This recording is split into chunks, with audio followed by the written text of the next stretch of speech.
Hello Aquarius, welcome back to my channel. I'm Mariana and I will do the vibes inside for you today. Um, yeah, well, today I have a setup that is a little bit like, I have a lot of heart here. I'm not sure if I'm reading for someone who is falling in love or something. I have like this peace, love, harmony vibe going on here. It's very I try to keep my space a little bit less decorated because I want the energies to be as pure and as clean as possible. But today I really felt like I had to take in something that kind of just sparks this energy. It's an energy of, I don't know, a lot of love. I feel like peace and love and balance and maybe literally someone is falling in love with something here or someone, because love can be a lot of stuff. It can go in all kinds of directions, right? Usually my pink color here connects with this idea of something rose colored, a bit fairy tale like, maybe unicorn, rainbows, the crush feeling. Jupiter is in Pisces now. There could be this feeling of a flare up of something that you reconnect with, something, someone or something inside yourself that, I don't know, maybe it has been neglected, maybe it has been washed out somehow, very fainted or faded. Fainted, I want to say weak or something, and now it's like different. Maybe something that you have regarded as a weakness in you is flaring up here, and actually you see it in a different light now.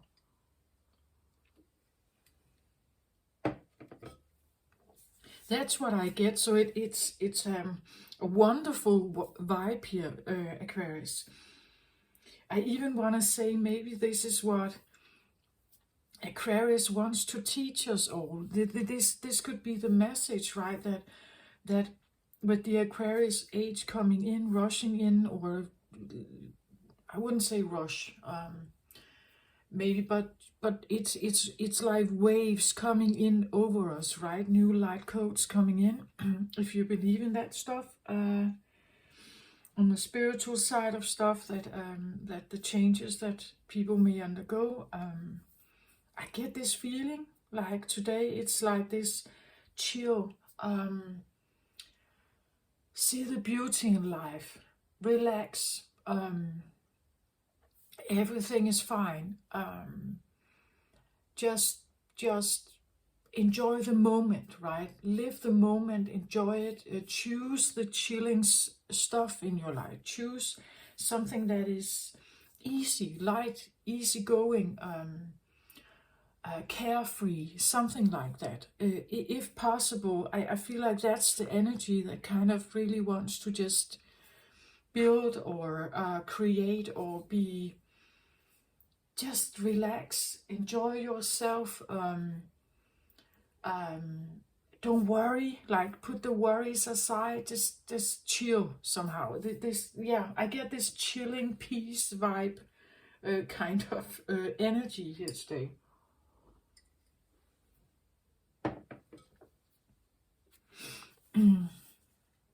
So I don't really feel I wanna like take a big intro on this.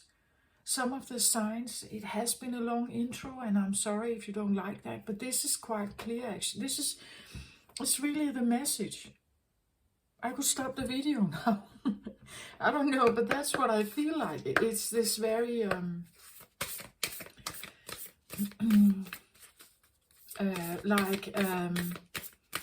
it could even be the feeling that you have succeeded in something. And now it's like finally you're there, right? Now it's like life is easier, or let's say you've completed something and now it feels more peaceful, or you have more choices, or there's a tranquility, some kind of...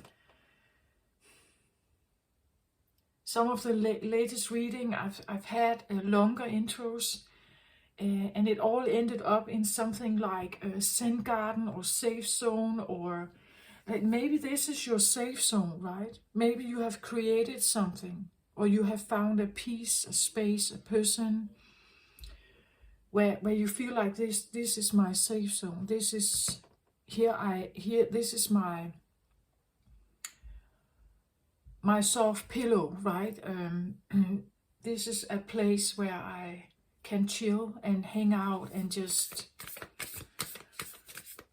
It could be, some feel like they connect with this in meditation, for instance, right? That this is where they find this peaceful, quiet place where everything is just more balanced, more easy, more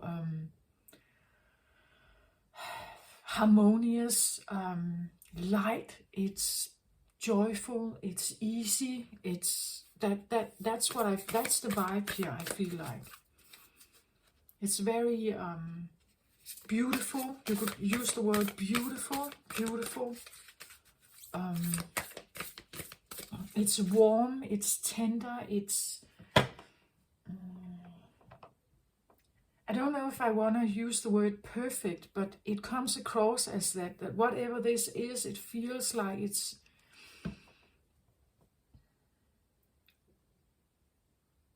Yeah, perfect like, right? It's as beautiful as you could envision it, right? It's as perfect as you could envision something, or feel it, or... It's nurturing somehow. It's nurturing in a way where what you may not have felt before, or something like that, right? So whether this is internally or externally or both, it's up to you, right? To see if that fits in your story. So let's have an overall and underlying energy for this reading. It's really very, very beautiful, calm. It's not dramatic. There's no turmoil. It's very balanced, very light-hearted, very optimistic, very joyous. Maybe even like a gratefulness. Yeah, it's joyous. It just feels very, tranquil, very Zen-like, very balanced, very... It's not the crush feeling can sometimes become a bit euphoric. Maybe I get more... It's more like balance. This is more balance than this euphoric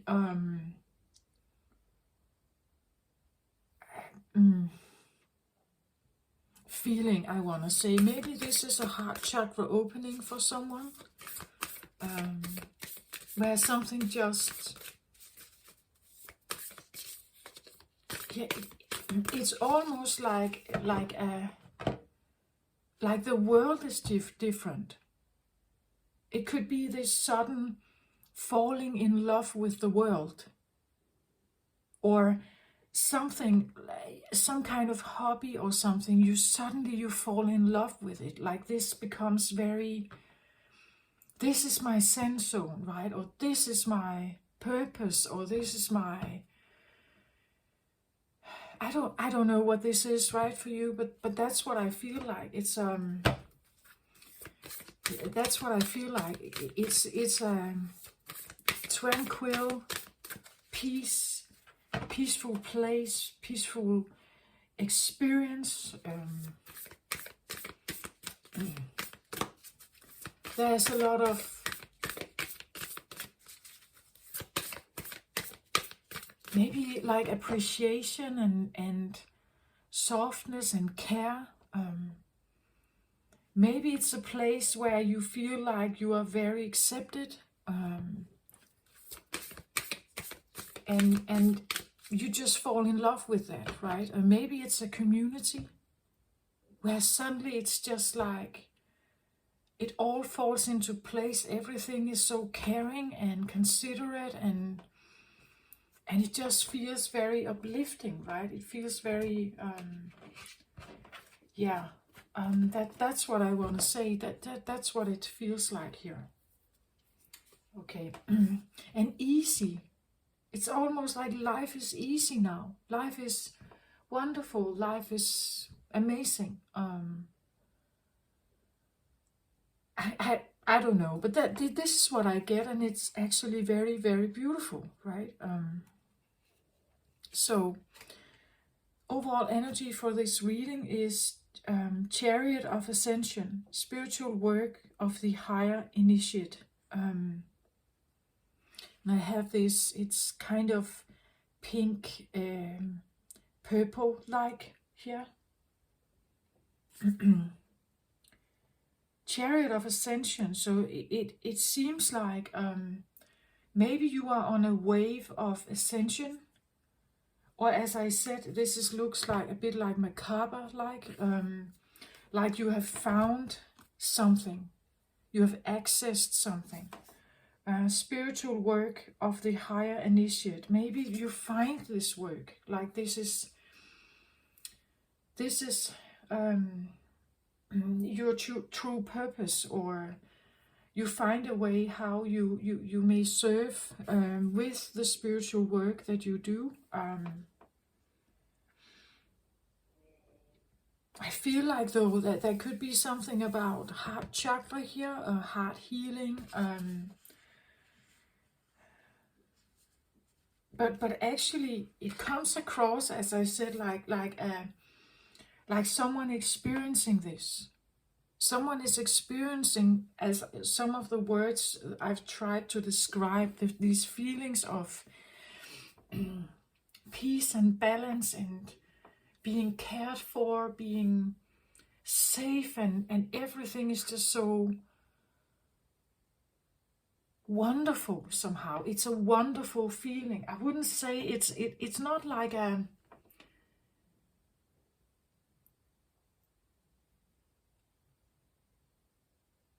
it's not euphoric it's not a euphoric high feeling. This is more balanced. Yeah, it's more balanced somehow. It's a quiet inner maybe feeling of being in tune with everything, or being connected in a very harmonious way somehow. It's so good, but it's not overly good. I don't know, can I say that? It's more the feeling of peace and harmony and balance and tranquil feeling, gentleness, care. Again, this feeling of being cared for, safe, cared for, supported, accepted, welcome, right? There's a very welcome. It could be a community, or the feeling of being loved, simply being loved, perhaps. That's what I get here. That's very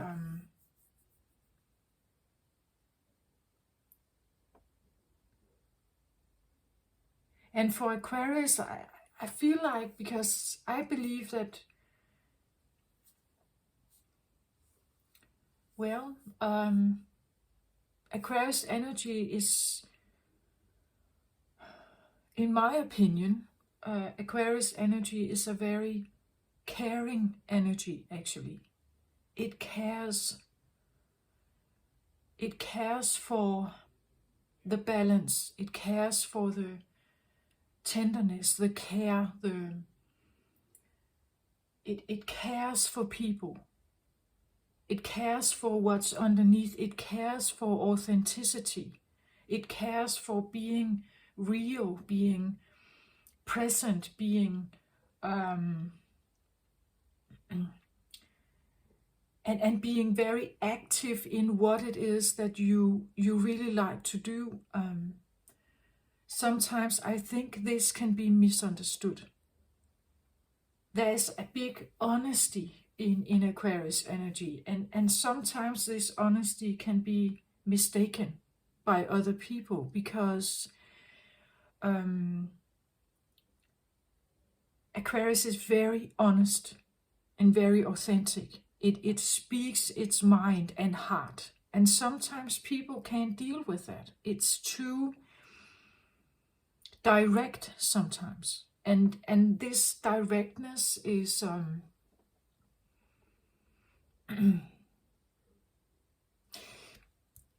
because people take it in and feel it like a criticism. And that's not at all the intention of an Aquarius. Not like really underneath it all. I know that Aquarius, as I said, I feel like when they're children, they're very misunderstood. They can grow up and be having like walls up, seemingly being very direct, very to the point, very sword-like. And sometimes it can seem like they have no compassion, but that's not at all true. That's actually exactly the opposite. They do have a lot of compassion. What they really struggle with, I feel like, is when they experience that other people don't have that. When other people are inauthentic, when they are hiding themselves, when they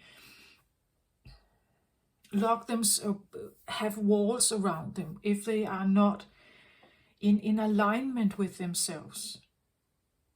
This is where Aquarius can become a little, they distance themselves, because they can't be in that. They can't be involved in that. This is not my gang, this is not my way, right? And many people live in that experience. Like, we have accommodated ourselves to the requirements of the world. But Aquarius cannot do that. It's too much of a inner sacrifice for an Aquarius. That's my personal interpretation and observation about Aquarius energy. And that's what I feel like. It's like Aquarius, you can have a beautiful connection with an Aquarius if you accept them fully. Like, you accept them and you show them the real you. You show them who you are. You show them your flaws. You are not hiding them. You speak your mind. And maybe you speak your mind even if it can hurt someone, right? You do it anyway. Like, that's and sometimes it's Aquarius seen as the 11th house, often associated with groups, community, and it's for the greater good of something. Like how much effort an Aquarius would put into a family, for instance. If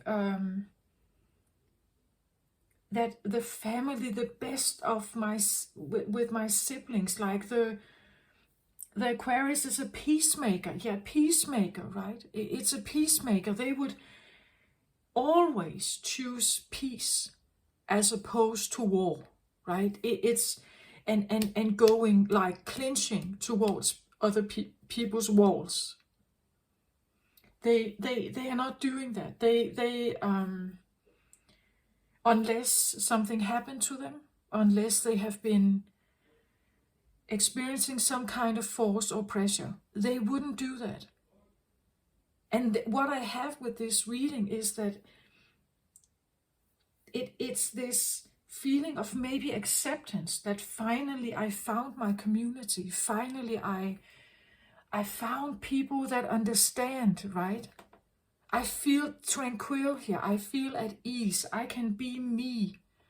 I am in love with this place or these people or this, what they are offering me, what they are willing to put out there of care. That's what I get here, right? And that is all what the Aquarius energy is. Well, there's more, but that's one of them. Truth prevails. It's so important that and Aquarius is said to have a kind of a futuristic approach to life. This could be the feeling that you know peace is coming, that you just know in your heart that something else is coming in. It's on the move. It's already here, right? You can say that as an affirmation. It's already here. Whatever this is, it's already here. It has a tendency of a futuristic vibe.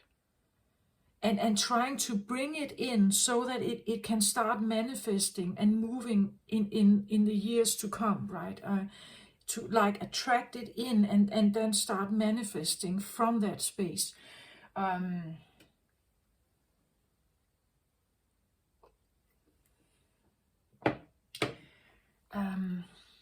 But sometimes I feel like Aquarius can be discouraged because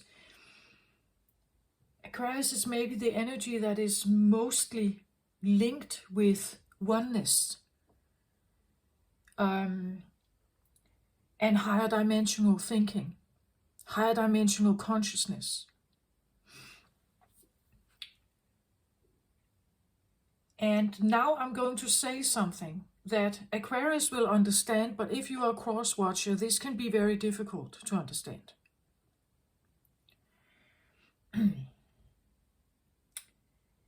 I get a 5D experience from this, like a 5-dimensional or more experience of this.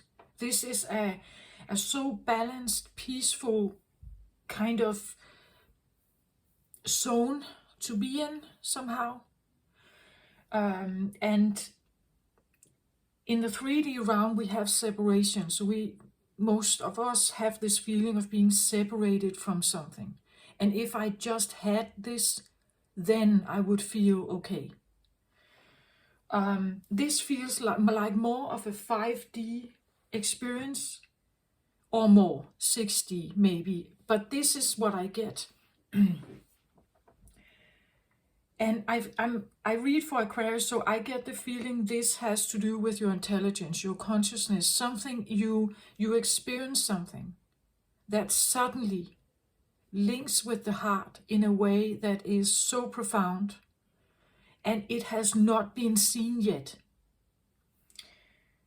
My personal understanding of the 3D realm links to the fact that we are in a human body.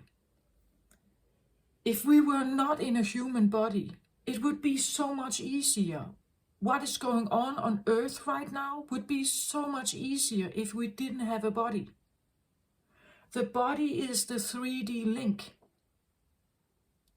because it comes with a birth and death. It comes with survival genes. It comes with animalistic instincts. It comes with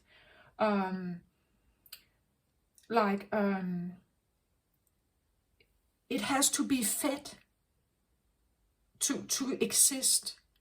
It has basic needs: warmth, shelter, care, like contact, physical contact. It has food, shelter, safety from, you would say, predators. We have some basic needs. All animals have this somehow. Some are on the top of the food chain. They can always more or less defend themselves. Others are at the end of the, or down the food chain and are always in danger somehow. But the point is that these survival mechanisms are always activated within us when we are in a human body, because when soul is in a human body, and to be in this realm, the 3D realm, which is dense. It's dense. It connects with fear and lack. It connects with survival genes, the animalistic side of us and our instincts. It connects with gathering the primary things, the basic needs, gathering them. In whatever way you can see in the world. For some, it's simply having food that day. For some, it's simply having shelter. For others, it's a luxury life. But the point is that the human can only exist here with a shield. The shield is the ego. If you take the ego away, you will see the fact of the world. You will see how bad it is, how bad 3D is, and how much it links to the human body. How we perceive ourselves, the body image, the makeup we use, the apps we have, or whatever. The clothes we wear, the style we have, the identity, ego identity we built as small gods on a planet. But if you take that ego away, you are not a little god.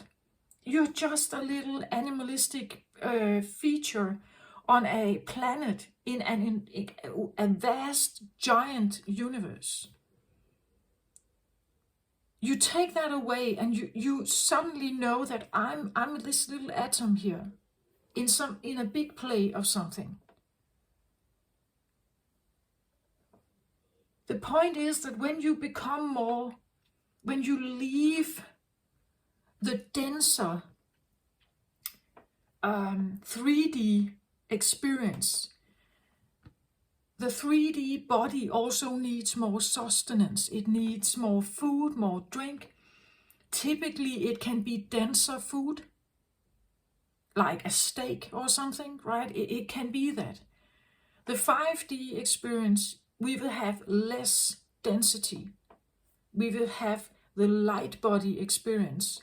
We will suddenly find ourselves unable to deal with density, unable to deal with people that are it's very heavy and very sad, or very feeling drawn down somehow. The 5D experience is light.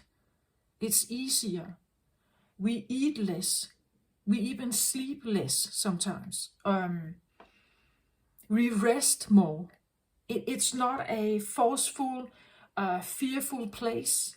It's a place of love. It's a place of abundance. It's a place of knowing I'm an eternal soul in a human body. The body is the vessel that I experience through. I can feel because I have the body. And that is such a appreciation. When you get to that point, you're not just seeing your body as a vessel to act out what you want to act out. Suddenly it becomes a very trusting, a very devoted partner. If you are pure consciousness, you can feel. There could be an understanding about what sorrow is and what joy is, but to feel it, you need the body. You need the body to feel tired, to feel fresh, to feel happy, to feel joyous. There could be like this real appreciation of that I'm in this body, and this body is so beautiful, right? It's so beautiful. It allows me to feel and sense and taste, and I can't do that without the body. I can never have, as a consciousness, as a conscious being, I can't have that experience unless I have the body. It could be falling in love with your body. It could be this feeling that I am the body is an amazing instrument. It's an amazing being. And I'm here with it. This is me. All of it is me. And I can criticize it or I can support it. And if I support it, it can become this beautiful partnership, perhaps, right? The 5D consciousness, we know we are immortal souls. We know that the existence here on earth it's seemingly scaring, but it's because it's in a lower density. It's because it's because it's in a higher density, in a low vibration. The higher vibration, the less body we will have. That's my personal belief, that this is the future. The body as we know it, the body existence as we know it, you could say is changing. We are somehow, with these waves of light that come in, we will be kind of slowly but surely guided in a direction of less density, less food, more rest, lesser dense muscles. So we will have a lighter body. It will not weigh as much. And this is where I feel like if people are not following, maybe they will have problems with their digestion. Because in the 5D realm, it needs to be easy. It needs to be easy going through the body. It can't be dense and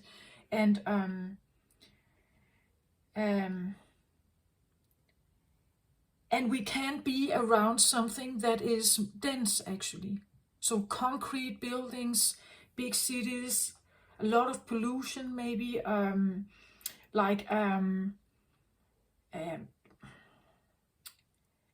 lot of pressure, which is associated with the 3D dimension, masculine. The 5D is more feminine. It's very feminine. It's very caring, very gentle. It's actually, it don't want to push you in any direction. It wants us to be. That's feminine. It's a being energy, not a doing energy. The 3D dimension is masculine. It's a doer energy. So there are these waves of like incorporating more of this, more tranquil, restful. We may feel that we need more sleep, more rest. If not sleep, then rest, meditation. We will eventually eat less. There will be less body. We will be very thin, like slim yoga people, right? We will, and this will not feel like we are forced. It's going to be waves, and either you go with it or you go against it. We detox. We get pollution out of our body. We get coffee. We get drugs. We get all kind of dopamine out of the body. Sugar out of the body. I'm not quite there yet, right? So bear with me. I'm still also just processing the energy. But that's what I feel like. The Aquarius energy is here to make us see without the filter of the ego, to make us see the state of the planet, to become very, very clear on this. Again, a very scientifically smart, very intelligent energy. So I get the feeling of detox. Again, less environment. We don't need as much space. Aquarius, if you look at Aquarius energy, it wants to be its own. It wants to be the raw, authentic one. My son is Aquarius. He doesn't care about close image or how his hair is, or it doesn't. He wants shoes that fit him and feels good to wear, not a certain label or something. He can live on a rock. Like he needs very little. He's not a big spender. He is actually, and of course I don't know this for everyone, but that's a very like, and well, I also have Aquarius energy with me, and it's kind of the same thing.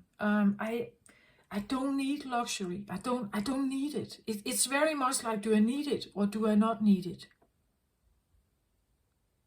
And if I had it, would it make me that more happy? No, not exact. No, not really.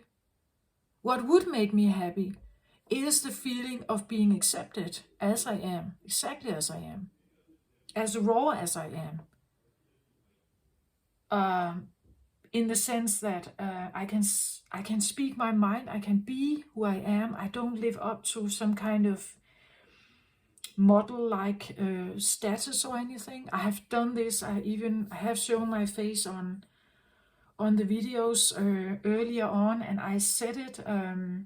Right now, I can show you, but right now I'm in a period where I have grays in my hair, and I'm kind of figuring out if I should do something about it, if I should actually become gray, or if I should keep coloring my hair, right? Because coloring the hair actually goes against the Aquarius energy. And I'm kind of leaving my ego, right, behind. But I can show you what I look like. I have no makeup, I have nothing. So this is me, right? So my grays are here. Just, yeah. It has been part of my process actually to become very, like, peeling off the layers of everything, of makeup, of I wash my clothes in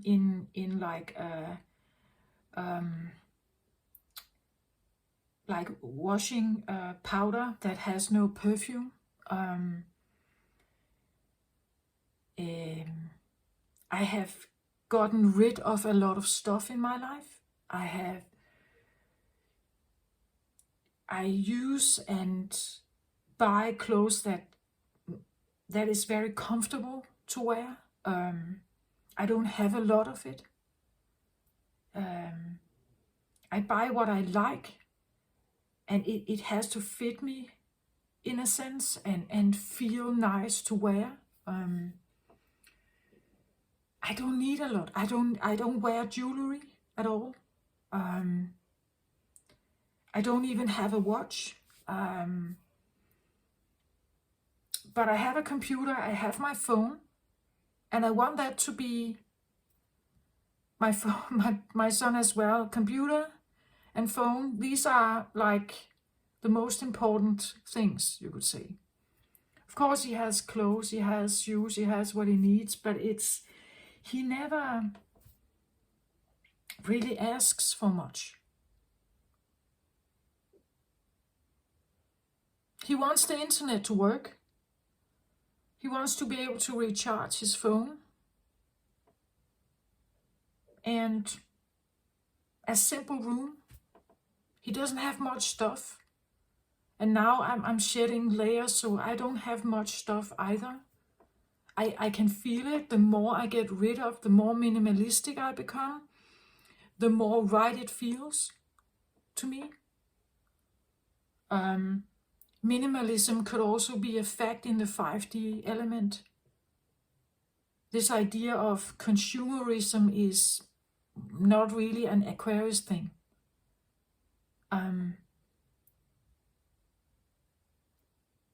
Anyway, I spoke a lot about this, so now I made an intro anyway. But the point of this is that this is a very tranquil, beautiful, very, I want to say high vibe energy. It's very balanced, very, maybe authentic, very in tune, very aligned with maybe who you are. It can be this feeling I'm cared for.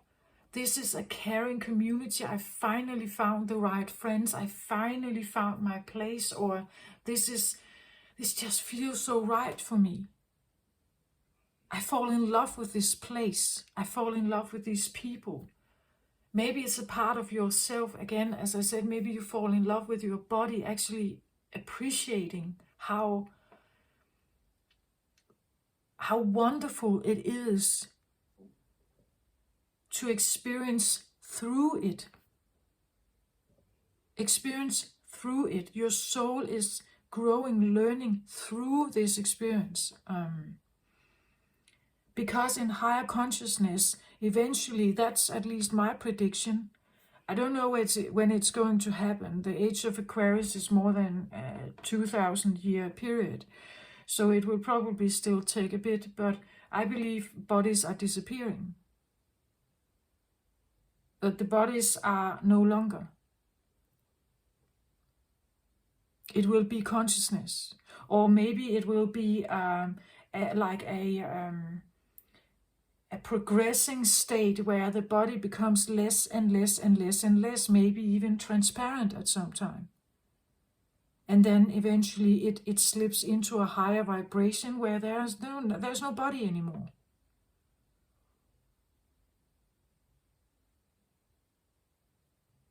And it's very 3D to keep the body. Like organ transplant and all this stuff going on, trying to save the body. The body links with the ego identity we all have. I have one. I have an ego as well, of course I do. But I have become very aware of it, and I can kind of separate myself. I can switch between the realms, you could say.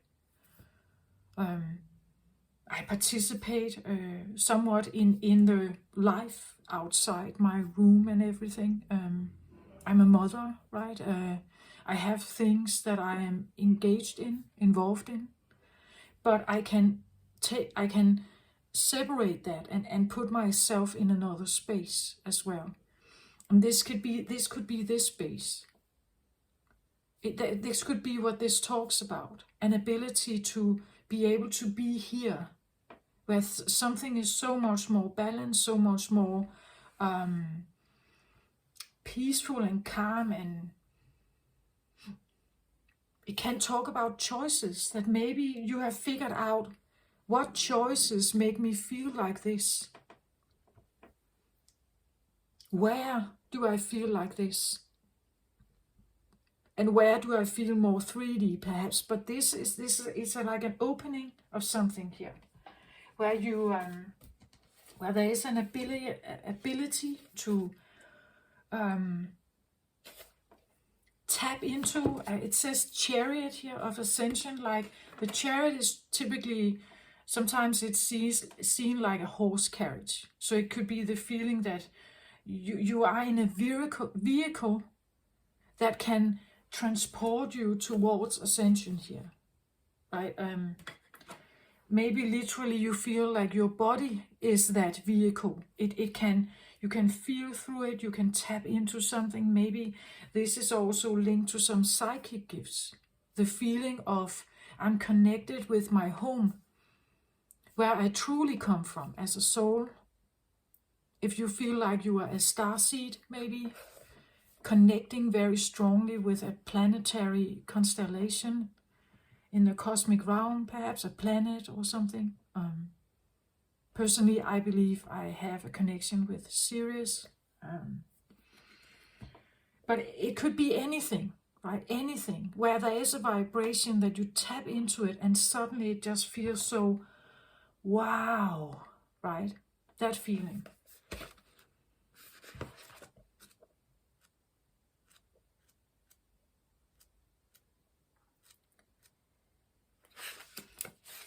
Yeah. Chariot of Ascension, Macabre.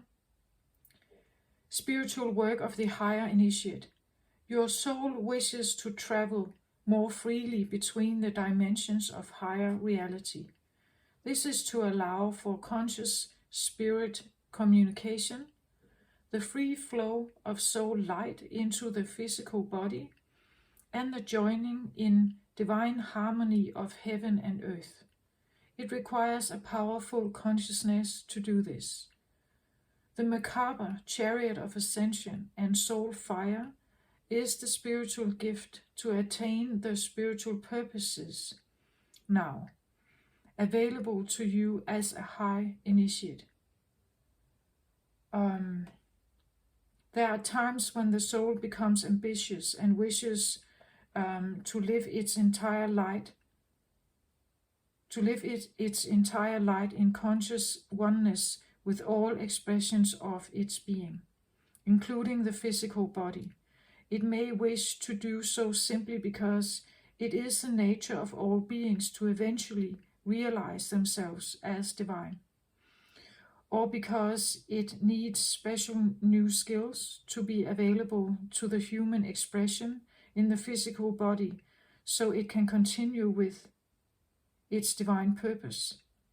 Those skills might be channeling divine energy or consciousness for healing, traveling easier between the worlds of conscious spirit communication, gaining greater artistic or creative abilities because it feels wonderful to create, or any number of other purposes.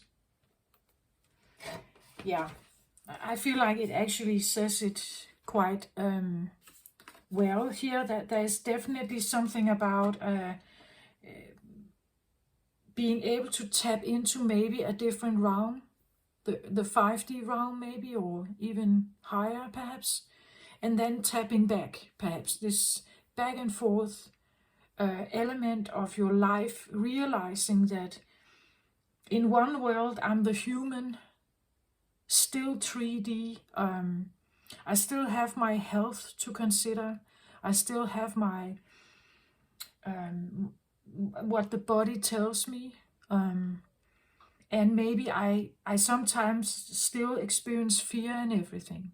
But I can also tap into the other dimension where I know I'm immortal, I'm safe here. If the human body is no longer alive, I will go back and maybe come back in a new body, right? And keep learning and keep evolving as a soul. But this is for those of you who connects with the idea of being spiritual or on a spiritual journey, maybe pilgrimage, finding God or finding light, finding souls, whatever you want to call it. Any kind of deity. I'm really not into, like, again, that's very Aquarius, not judging, right? This is not judging. If you are authentic, Aquarius doesn't judge you. If you come from ego, they probably will have their walls up towards you and just, they let you be, right? They're not going to force you to change. They will let you be. But they will just kind of withdraw from you. That's my personal understanding about Aquarius energy. It's simply, that's again the Aquarius energy. It's like, this is not worth it, right? It's too much work. Like, this is too much work, too heavy, too much work, too dense, too difficult. Aquarius energy is all about, it should be easy, soft, easy, easygoing. That's much more Aquarius energy. Okay, at bottom of the deck I get Temple of Black Obsidian, the Dark Healing Chamber. So, interestingly here, we now have a black obsidian here. So black obsidian is very much about, I get like a big no here, like the no-goes, right? The no-goes, where you shouldn't go. This is like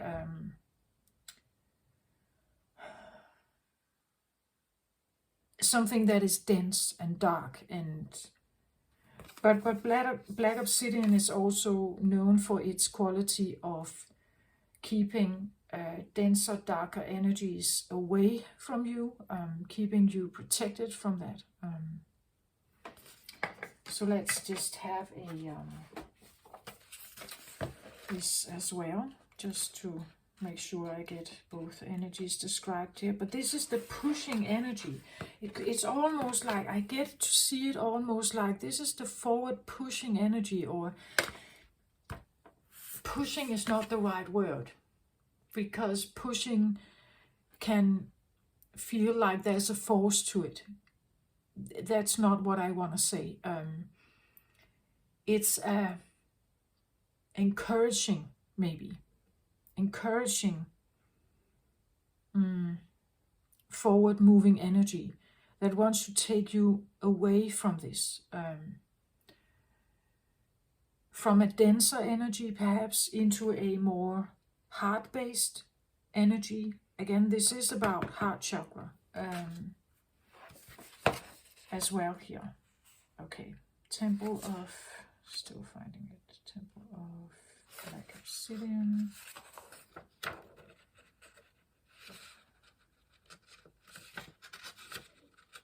If I can maybe switch the page, maybe it's not even working. It is this. Yeah. Okay. It says, Temple of Black Obsidian, the Dark Healing Chamber. Beloved Initiate, the most challenging task is not to confront an external enemy, but to take courage in both hands and journey within, to meet our own dark self and begin the healing task of bringing love, acceptance and light to it. That is the sacred purpose of any enemy, within or without, to bring us more deeply into our own being as we seek to find and heal the darkness within. The Temple of Black Obsidian is a ruthlessly honest place of raw love and healing, truly profound and lasting. Deep relief and transformation can occur here. Black Obsidian is protective and revealing. It will prevent harm from external or internal forces, but it will also reveal that which has been lurking in the shadows of the self, trying to avoid being brought out into the open for fear of condemnation. The biggest challenge we face in entering the Temple of Black Obsidian is our own unwillingness to love and accept all parts of us. Yeah, that's what I feel like, definitely. Somehow I get the feeling you have been here, because this feels so much more tranquil. It feels so great and passionate, and there's so much love here and care and acceptance and understanding. So I get the feeling maybe you have been in this place.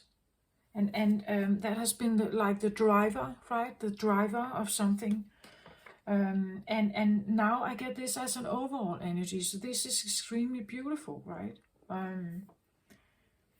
So I really, what do I want to take from this? Maybe let's have a look at what I could get from this.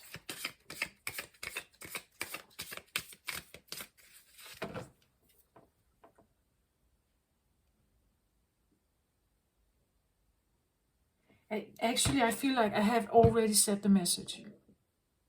Someone has been in the chamber here, and they have come to a different place. They have come into an awareness, I want to say, a loving awareness here. A very loving, balanced awareness of something. There's something you somehow have achieved here. It could be that your soul even wants to connect even more with this.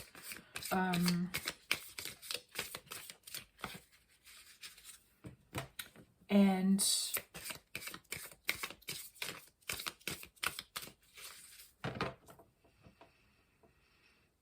well, we'll see. Somehow I get a feeling, this one came out, 5 of Cups. Yeah, this is a feeling of, I want to say, sorrow, grief.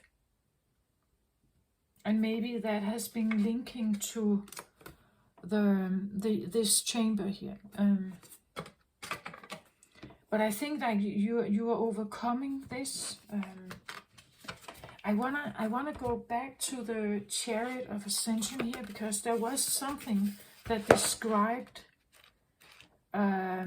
what is maybe necessary here. Maybe to have this experience,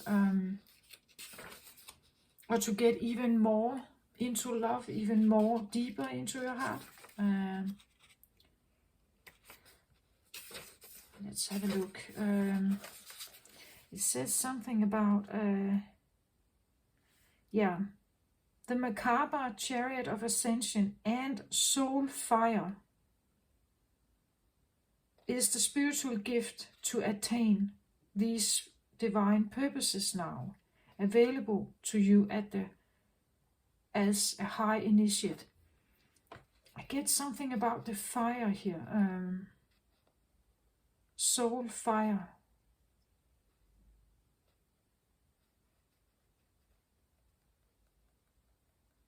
And physical body, and the joining in divine harmony.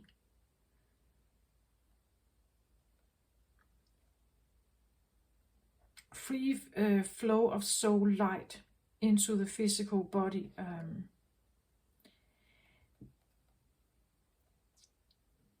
And the Macabre, the Chariot of Ascension, and Soul Fire is the spiritual gift to attain these divine purposes now. There's something about like a fire.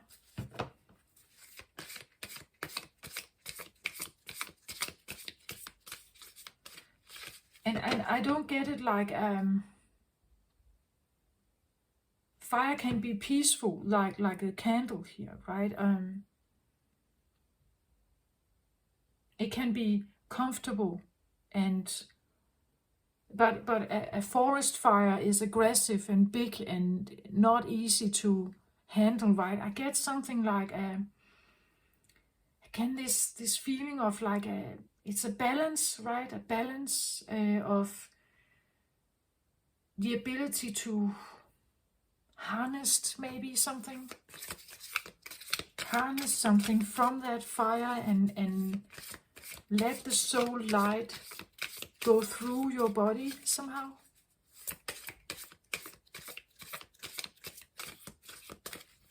But I still want to say it's maybe necessary to understand that the human existence and identity is just a narrative. It's just a story. It has been a big story. For me it was. This was all I knew before I had my last awakening push, where the divine stepped in and threw me to the ground, you could say. Before that, I lived only here. I lived only in the 3D dimension, my egotistical identity, the choices I made, it was all here. And now I move away from this. I can watch it. I can look at it, right? I can see what kind of person, what kind of identity I had, what I was influenced by, how my ego was created, and how it kind of just interacted in the world, how I criticized my body, how I demanded stuff of it. Of the body, how I starved it in certain situations to lose weight, how I over-exercised, how I pushed it, and still criticized it. And now when I stand in like, I take myself out of that picture, I stand in a more maybe 5D experience, I see how I tortured my body and myself, because the critical thinking was in my brain. Right now, I kind of also took myself out of that critical thinking. I had to peel the layers off. And when I stand here now, it's a totally different expression. I have different values. As I said, I've shedded a lot of layers, like physically, stuff in my life. Stuff, things, materialistic things. It's also 3D dimensional. We cling to it, right? It's an experience of safety, right? Because maybe I can sell it, or maybe I can. We tend to put things in shelves, in cupboards, for maybe I need to use it once a year. And then I have it. I can go there and find it, right? And I'm kind of shedding things like that. I'm taking it away from my existence, so that what I have is what I need and what I use on a regular basis. And if I haven't used something in 5 years or so, it's definitely obsolete. It's definitely something that doesn't have a place in my life. And I don't need it. I can give it away. I can put it into charity. I can give it to a person who may need it, right? I can sell it if I want to, but I hope you see the difference between the rounds here.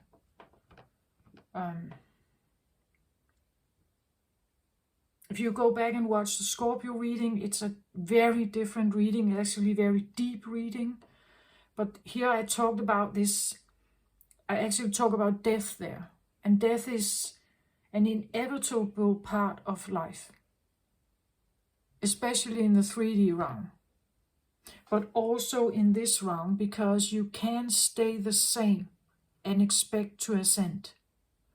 You can't stay, we cannot as humans stay in that form and expect to ascend. That's not possible. Those that are denying and don't want to go in the 5D direction, they stay here. They create the karma here. They will probably come back and repeat it. Probably being woken up at some point. Those who are over here on the 5D realm, perhaps, it's a different experience. I just observe the world. I see how they are interacting with each other. It's very interesting. See how the ego is expressed.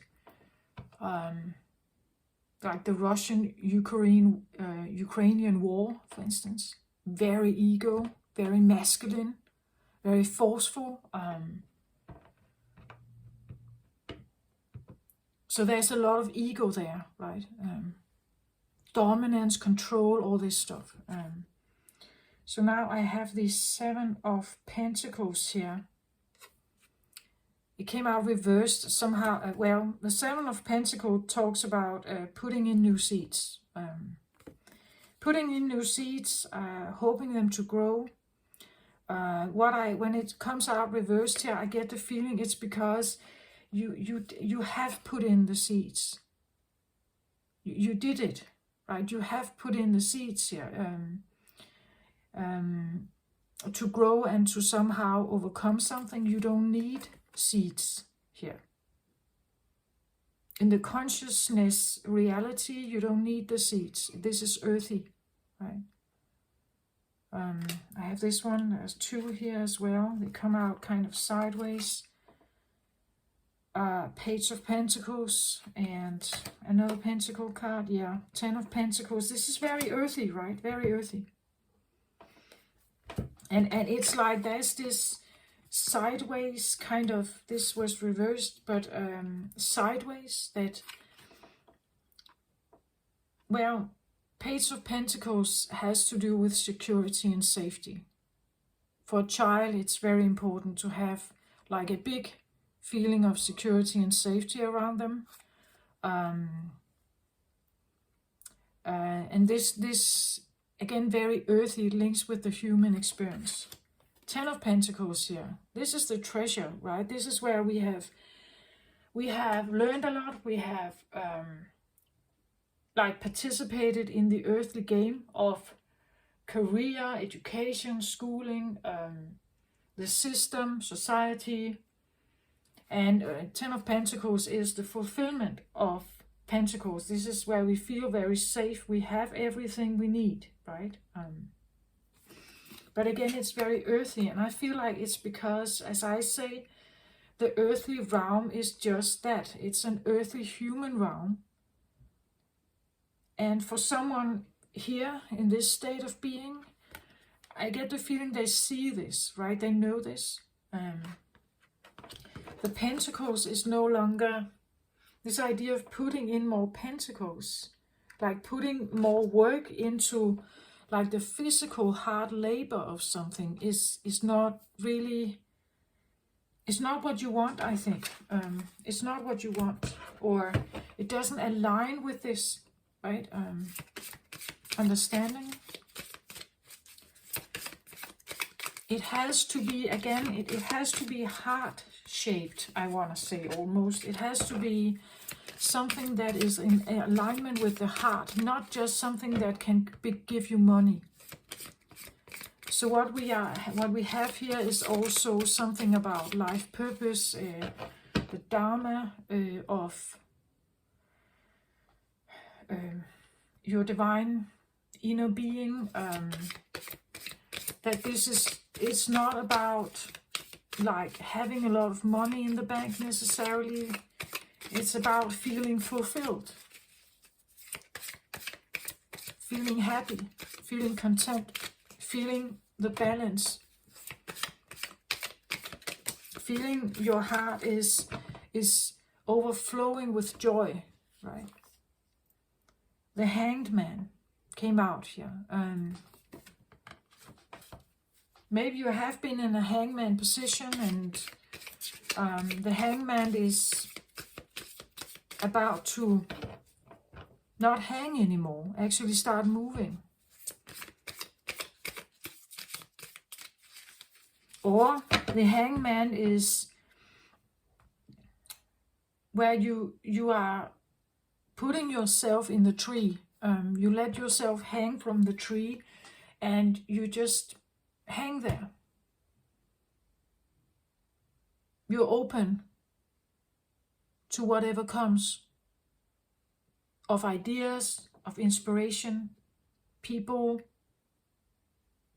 circumstances, but trying to be open to what it wants, what it's telling you.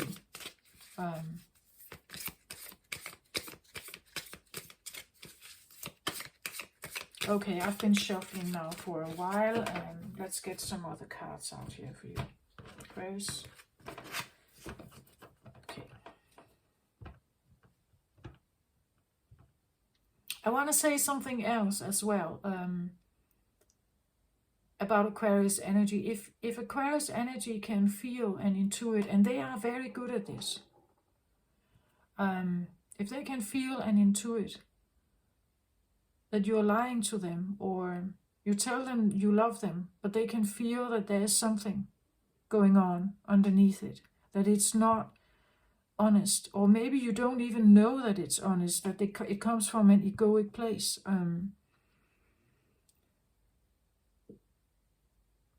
It can, if you tell them you love them and it comes from an egoic place, it can actually, I wouldn't say break their heart, but it feels so off to them. It feels very off. They can be sad on your behalf, I think. also on their behalf. But that's what I feel like. Aquarius energy has the potential of the most raw, most honest, a very caring sign. But in order to be here on Earth, they have an ego as well. They have to, otherwise it's too difficult to be here. It feels so far away from what is like true in their heart. And I have felt that as well, somehow. And of course, it doesn't go for all Aquarius out there. But that's what I feel like, authenticity, being real, raw, and without the ego. That's what then you have their respect. If you choose them, if you care about them, if you let them know, if you love them exactly how they are, then they are there for you, right? They will be devoted to you then. That's what I feel like. Okay, so we're gonna have some cards here.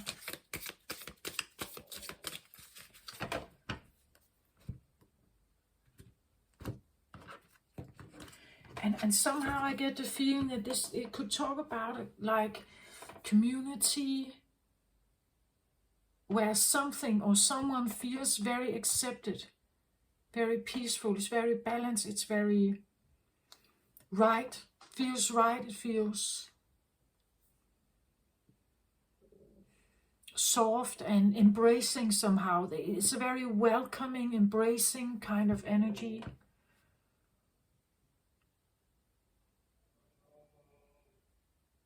With a lot of peace to offer, I talked about that in the Scorpio reading as well. Maybe if you dare to look at it, maybe you go back and watch that. Something about taking yourself out of the tumultuous, ordinary world, 3D world. Like having a break, being able to take yourself out and put yourself in a place where there is more tranquil and peace and harmony and safety, maybe even. Because again, that there are these energies shifting.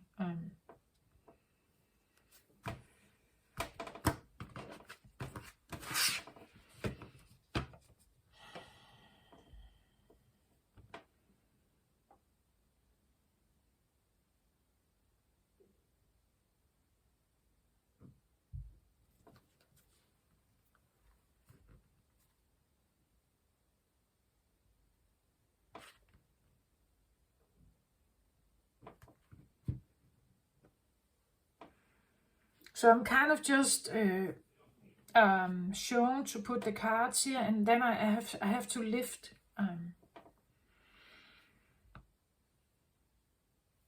Lift, yeah, lift.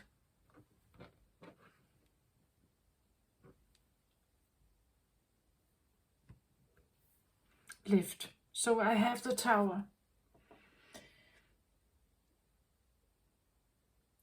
Yeah, something is crashing down. Maybe I'm even in a collective energy here as well, because Aquarius energy is very usually also associated with the collective. Something is breaking down, right? Something is breaking down. Something built on an unsolid ground, you could say, or on a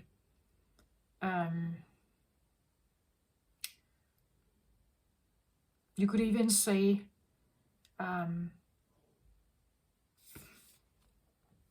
okay, I'm going there, even though it takes a bit of an explanation. This is a building, right?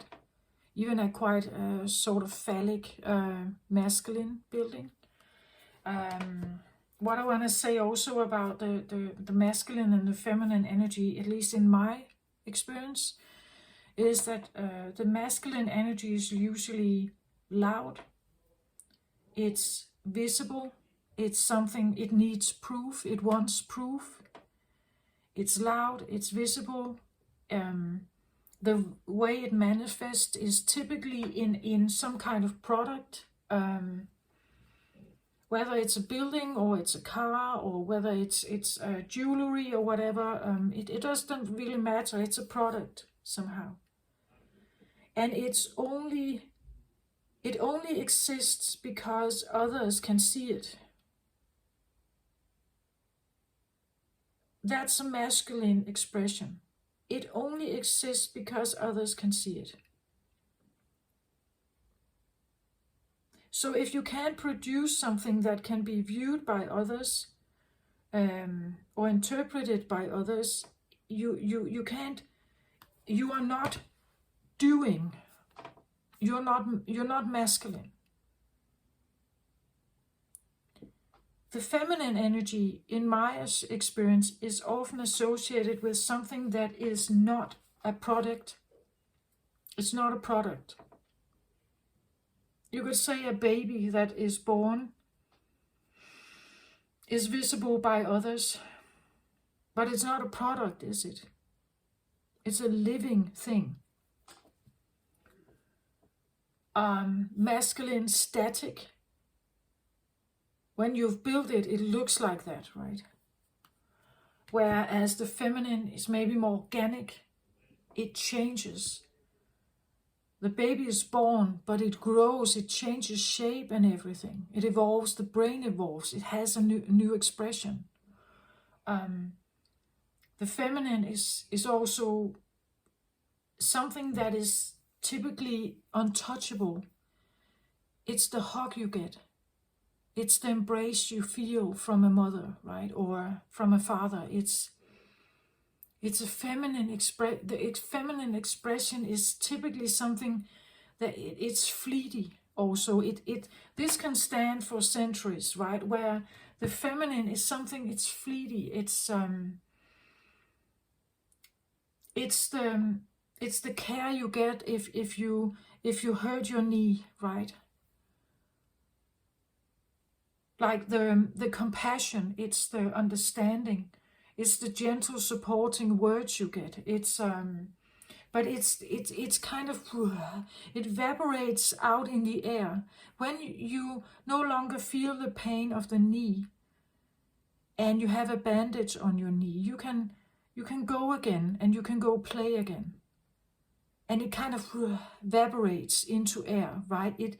The care you just had this moment with your mother or another person who cared for you, it was very it was very present at that specific time. But then it when you no longer need it, you could say, when I get the feeling that a feminine energy is often a balancer. It's an energy that wants to balance imbalance.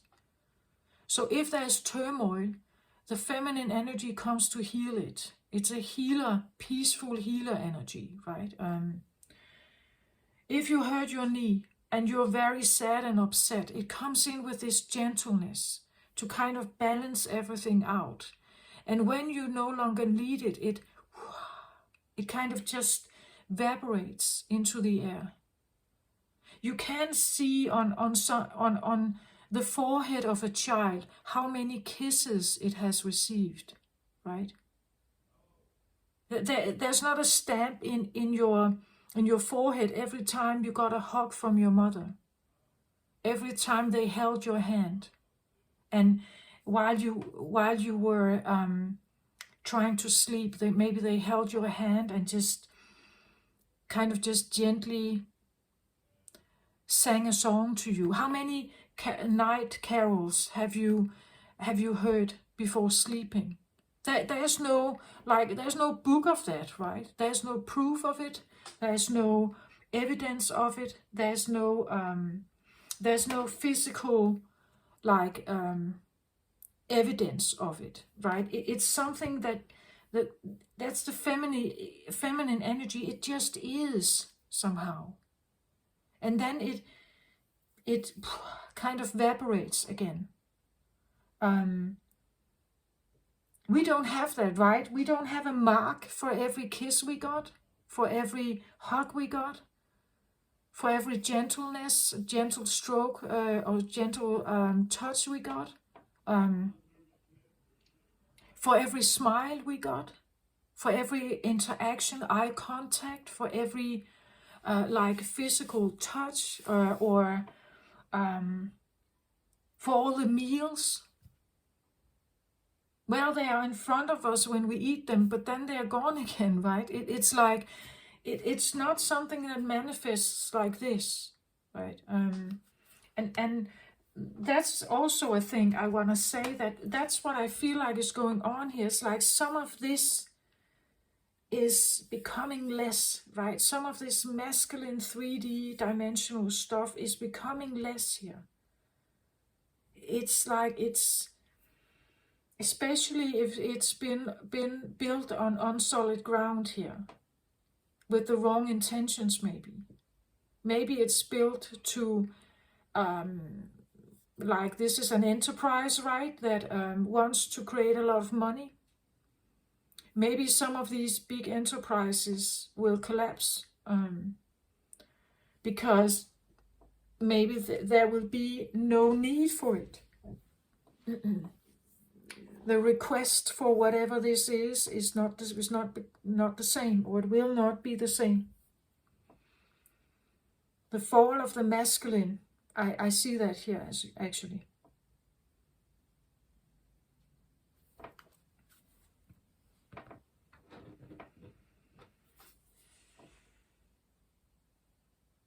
And the fall of the masculine and the masculine ego in us, feminine as well, but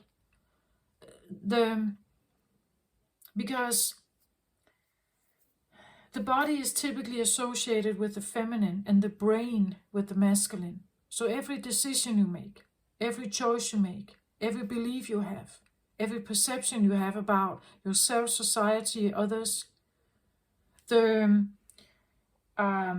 belief system in your family, what you grew up with, tradition, history, religion, whatever, that it's in your brain. That's what I feel like is crumbling. Or it's coming, it's approaching, right? It's crumbling because we need more heart. And that's what I feel like someone has figured this out, maybe. Well, I believe I have, and I have tried to share my understanding, but this is not necessarily for me, this reading, right? Can be for anyone. We usually have Aquarius somewhere in our chart. If it's personal planets, it will be more obvious. It will show itself in your life. Aquarius also associated with Uranus, the Great Awakener, and Saturn, the Great Teacher.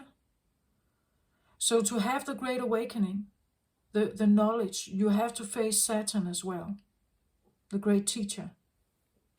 Here, right?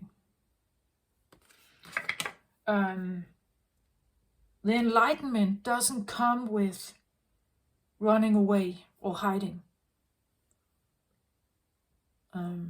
That's what I feel. Okay, another card here. So something is crumbling, or it's about to crumble.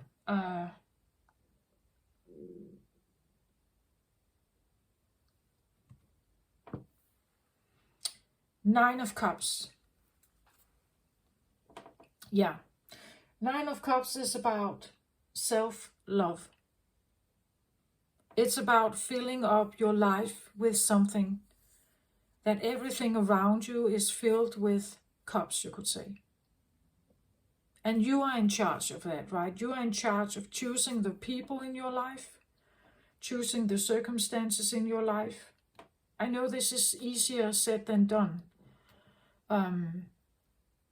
Giving thanks for your ego. The ego is there for a reason. It's always a protector. But it lives in the past.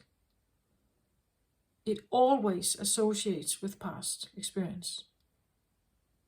where the soul associates more with the current and maybe the future.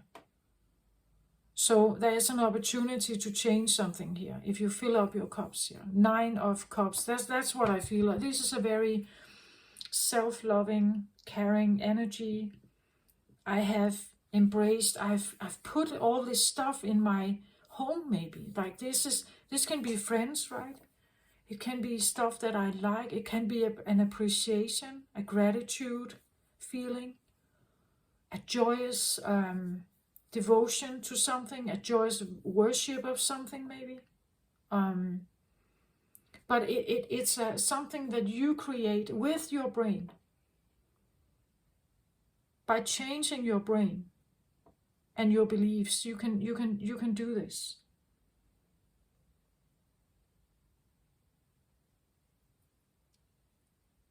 I've tried a meditation, and I'm not very good at sitting still, so I figured out other ways to meditate. I've used guided online meditations from YouTube. I've used binaural beats. I have used subliminals to somehow change my brain.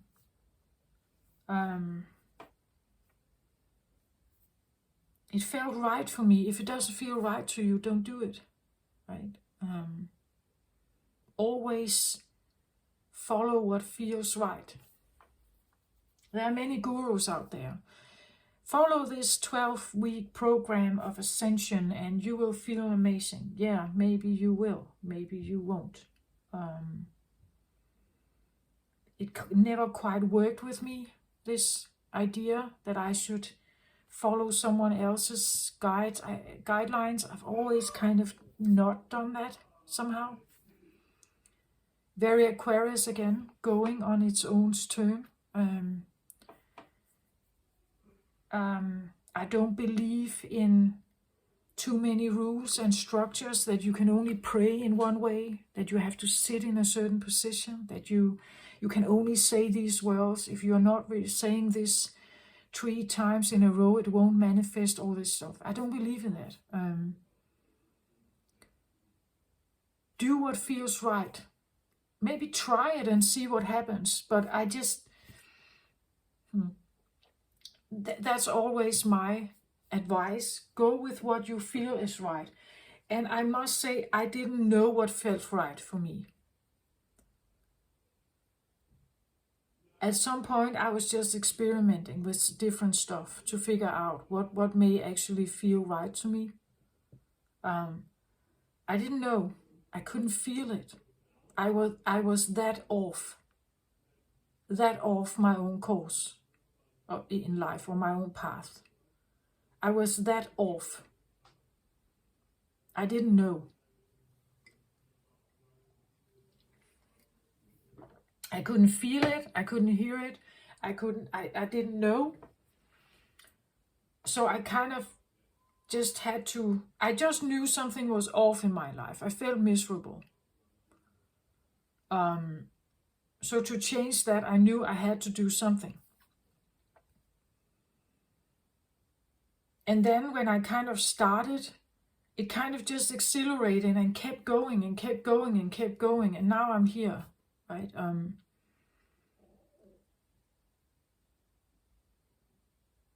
I don't know where I'm ending. I don't know if I ever will find out. I just know that if you are on a similar path, maybe feeling a bit like a scapegoat, because I felt like that, and usually I believe that it sometimes shows in the readings that there's a message for people like that.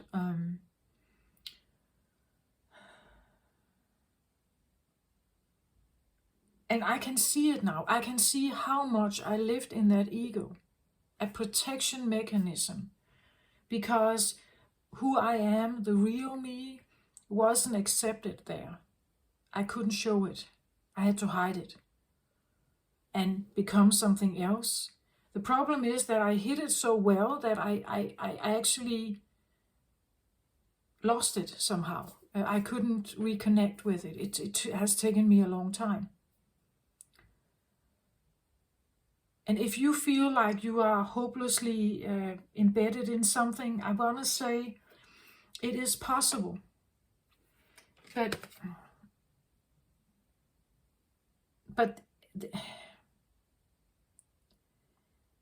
you have to become very raw and real with yourself. I'm not saying that you have to share it with anyone.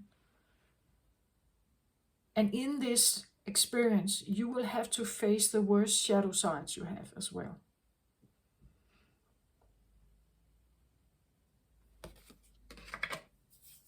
Okay, let's have a new one here. Let's have a look. It says another message here as well. So the Tower, let the ego fall.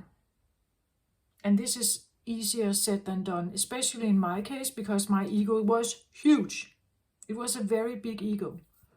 A self-defeating, self-torturing one.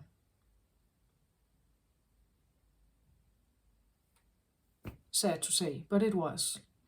And I had to kind of dismantle it, kind of like... I had help, I had healers help me on my way, on my road to this. I did a lot of internal work myself.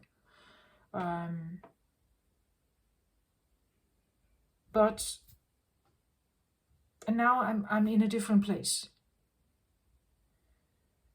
I always follow my guidance about the readings. They are never, I never do the same. I never do a Celtic cross or something. I always just kind of feel into what I feel like I have to say and put out there. And the cards always come as what I'm guided to.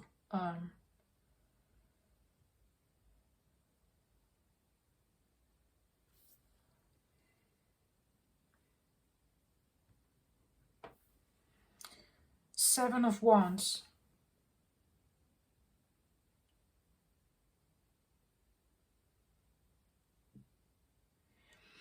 Seven of Wands is a card of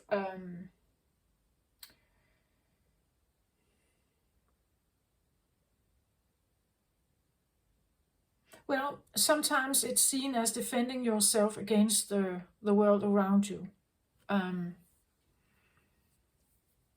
Sometimes it comes with the feeling that this is very difficult, that there are 7 wands here fighting and you only have 1. That this could talk about the misbeliefs of others, like the projections they sent to you and you only have one wand to kind of fight this off. Today it comes across a bit different. It's like the wand is actually good enough to fight this off. But it comes with something. The reason why this is good enough is because you filled up your cups. Because you know what's actually right for you. This can even talk about when you realize that people project their stuff on you. Their critical opinions and so on. It comes from ego. And as long as you know that, that there's a person underneath, there is a self, a soul underneath that is actually maybe struggling. It changes a little bit. It's like it doesn't have that same effect. I actually see it a bit like he's actually quite in his own power here. It's kind of, he's not really that troubled by this. But I feel like it's because of this. It's because something has healed or something has been restored, or you figured something out. You figured something out here. And because you figured that out, it's like it doesn't have the same... Maybe you're not running from it anymore. It just doesn't have the same impact on you. Right? It's not something that...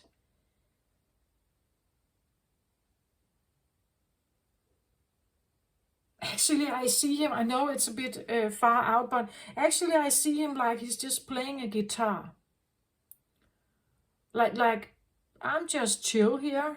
You can come with me, towards me with whatever you want. I'm just chilling here. This is my fagot. This is my guitar. This is me just,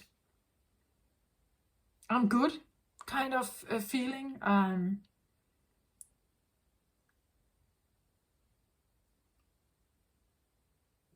It can even come across a bit like, just don't mess with me, right? It's just, I don't bother. I don't want to fight with you. Whatever you say, this is your projection. It's your reactivity to me. I am like this. If you don't like it, well, I don't really care about it. I just play my guitar. I play my flute. I play my instrument here. I sing my song. I show up as who I am. Whatever you may mean about it, I don't really care about that. The right word is not I don't care. The right word is more like I'm not getting involved in it. I'm choosing not to involve myself in this. Because that's my choice.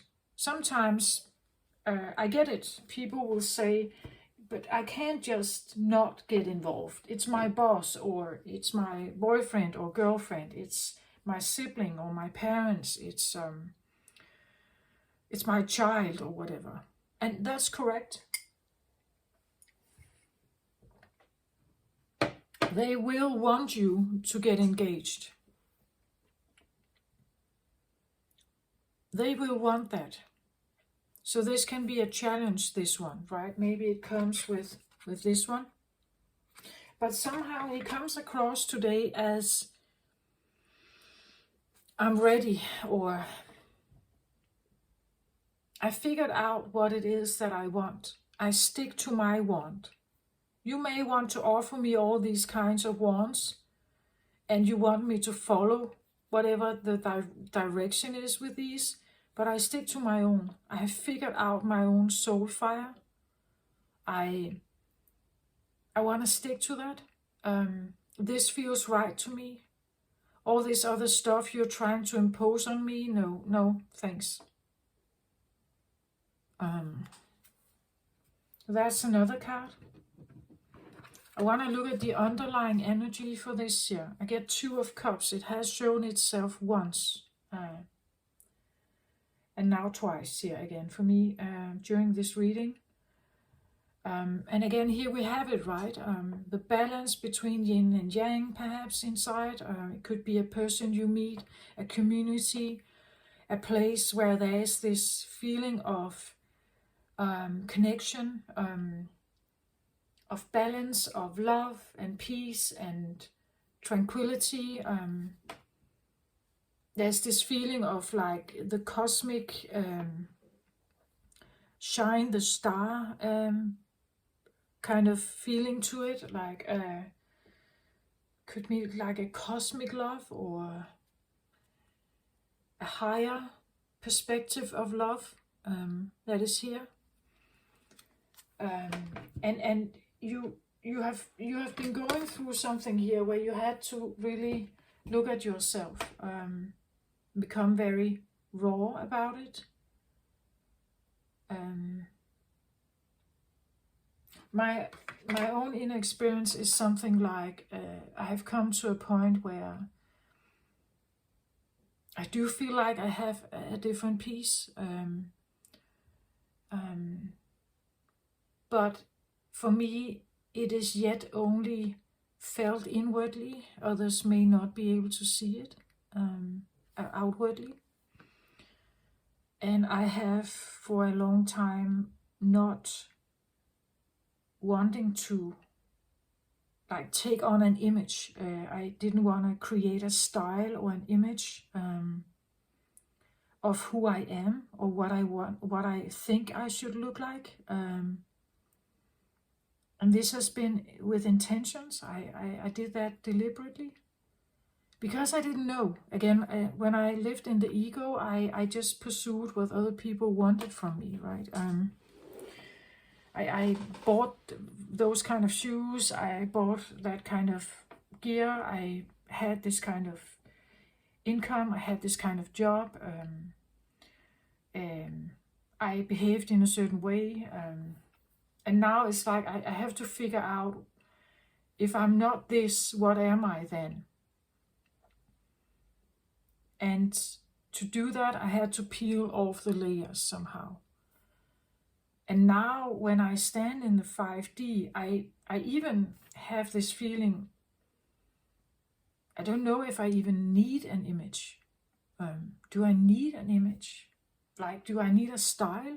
Do I need that? I'm not quite sure. It's not important, actually, somehow. It's not really important.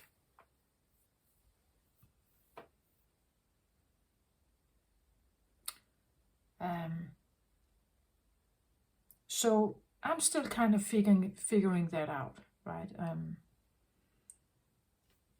But and that comes very much also with this feeling, right? That of course, if you meet someone and they just accept you totally and fully, and it's just this caring, considerate, like really trusting, good feeling you have, vibe about whatever this is, then you are in a very good place, right?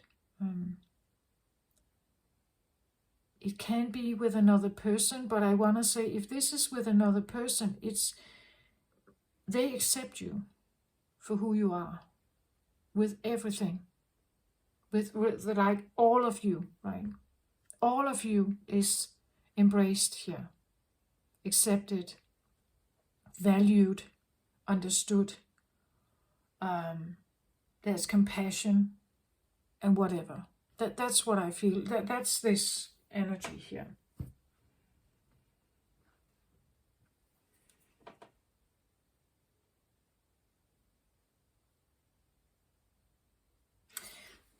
I feel like I want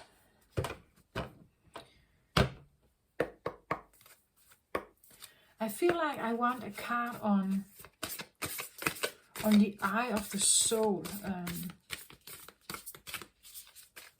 So like, if this is like the soul really like coming through from the 5D, what is this then? What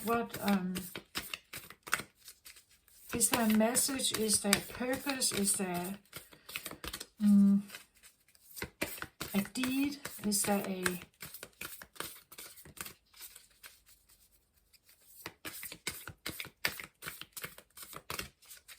Is there something that can explain, or is there something that can, maybe something that wants to connect with you, or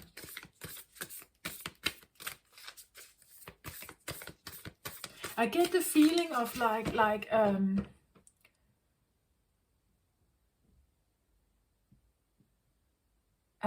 I don't know if I would say success, but succeeding in something, like you have succeeded in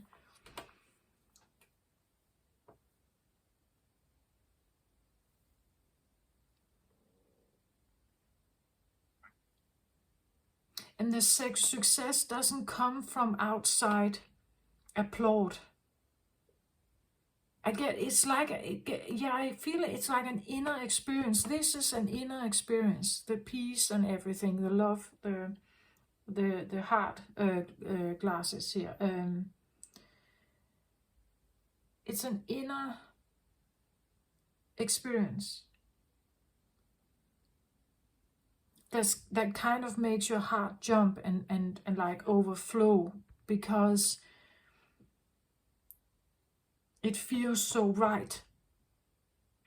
It feels so good and and with the right authenticity behind it. It actually feels real.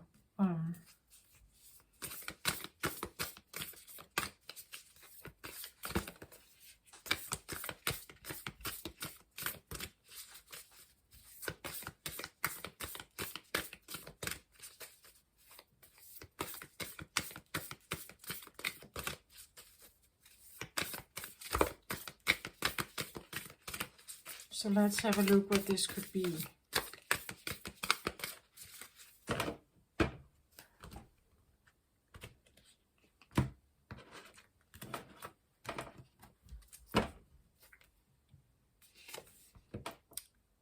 Become the master you seek.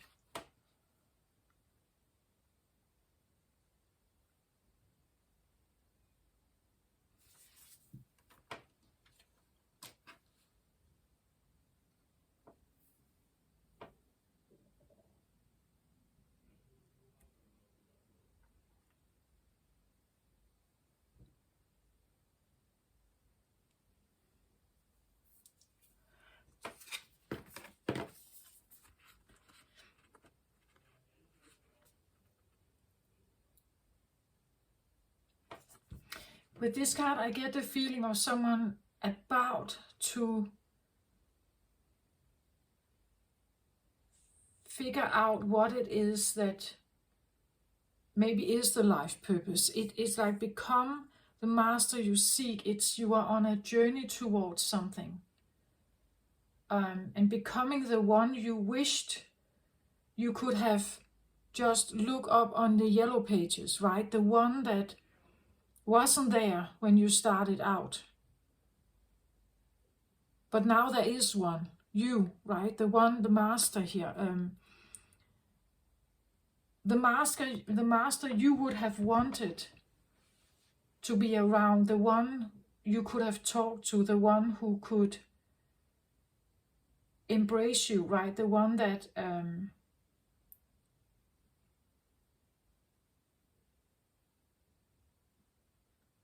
it's almost like becoming,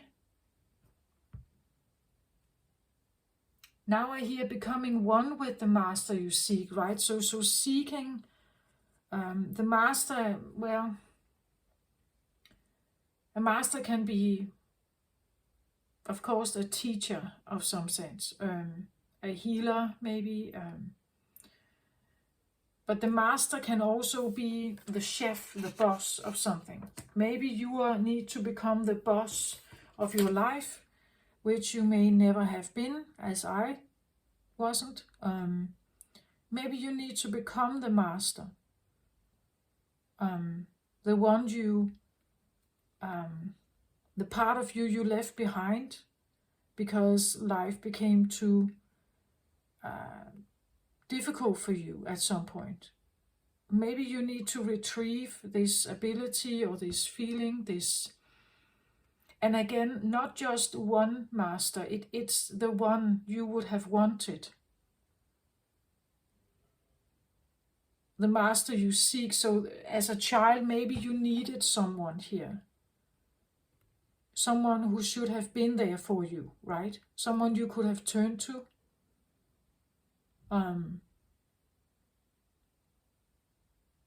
But I get the feeling also like of becoming the manager of your own life, the boss of your own life. So reclaiming that power that you have more in you. And when you do that, when you actually become very fond of yourself and your abilities, when you see how powerful you are, that you do have what it takes, confidence maybe here. He comes across, when I look at him, a little bit like Jesus, right? But it doesn't have to be. It can be any kind of master. Maybe it's a master of empathy. Maybe it's a master of like really becoming very tranquil in life, seeing earth and people and egos for what it is, and you become the one that goes in a different direction. Maybe this could be talking about breaking traditions, or going in a separate way, choosing something else, knowing that maybe you know you will disappoint people. Maybe you know you will disappoint or hurt them. Maybe you have to walk away from something. But by walking away, you become more masterful of knowing yourself. And again, remember, if you disappoint someone, you disappoint their ego.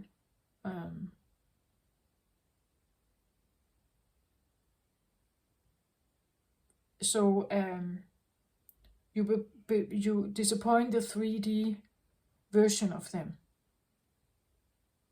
the human 3D version of them, who lives in fear and survival and ego.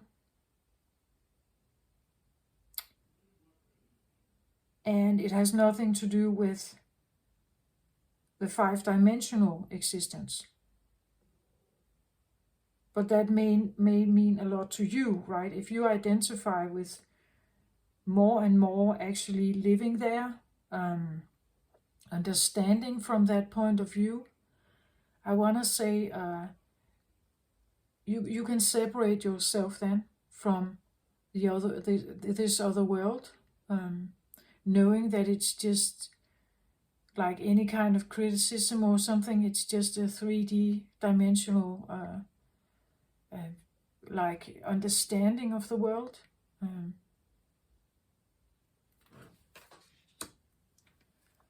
At the bottom of the deck, I get enter your sacred space. Commune with your fairy allies. Yeah, here it comes again, like sacred space, safe zone, Zen garden, something like that. In that space, even look at the color, right? The color in this space, it can be a very loving space, right? A very loving environment, a very caring environment, a very tranquil, peaceful place. And with the 9 of Cups, you have surrounded yourself with something that is very nurturing to you, safe and tranquil. It's beautiful. It's calm and peaceful. It's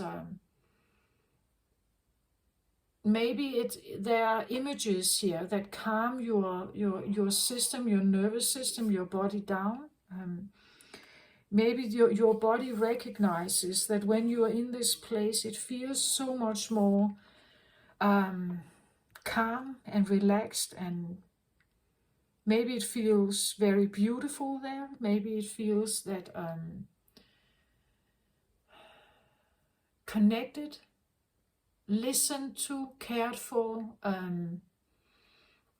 It can even be something like when you are at home, you put on the music that you like, and you know that your body is responding to it with maybe a sense of joy or balance. Or again, is it meditation music? Is it yoga? Is it upbeat dancing music? What is it? But it's something that you like, right?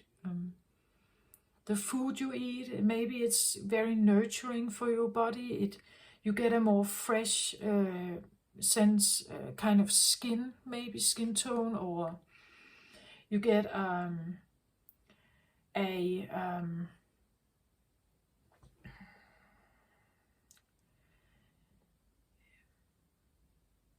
maybe it's clothes you wear that just feels extremely comfortable. Maybe it's almost like it allows you to feel differently, right? That like the long gown here, maybe it's something that makes you feel princess-like, or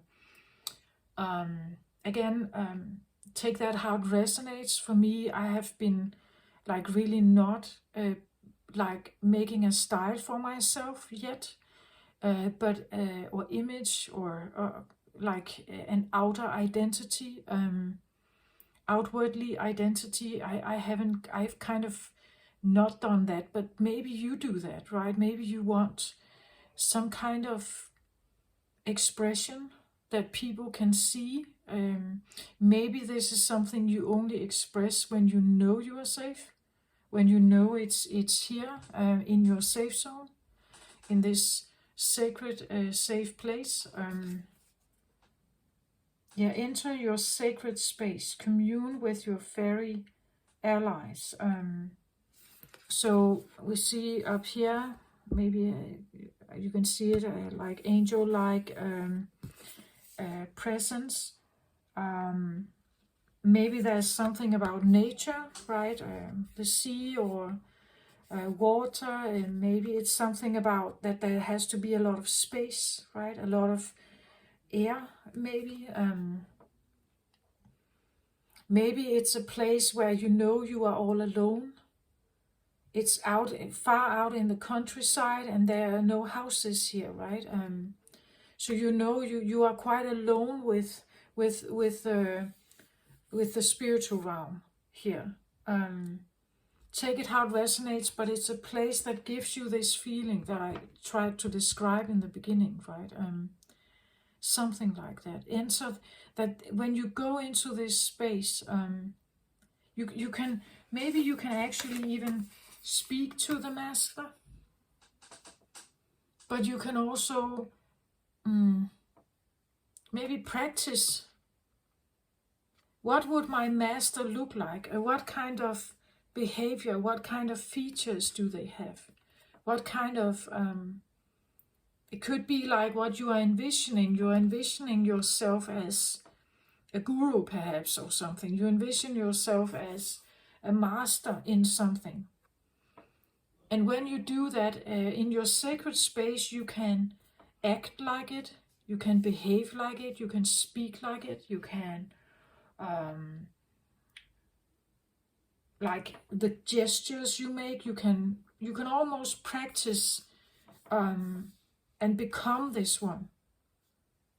In the sacred space, you are sacred and you're safe, right? So in here, this space, you can tune into whomever this may be for you. And you kind of just practice being in that space, maybe understanding the knowledge as well. For me, it has been a journey where I have received a lot of incoming knowledge, like a lot. And in the beginning, it was extremely overwhelming. I couldn't almost sort something out before something new came. And it was quite overwhelming, and some of it was in this space, right, where it was not very fun, actually.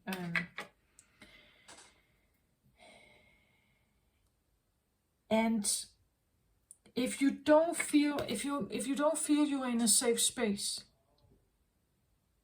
if you don't feel like, if you share some of this with other people and they simply don't understand you, or they judge you, or they tell you you're crazy or something, it can be a quite lonely place to be. It can be a place of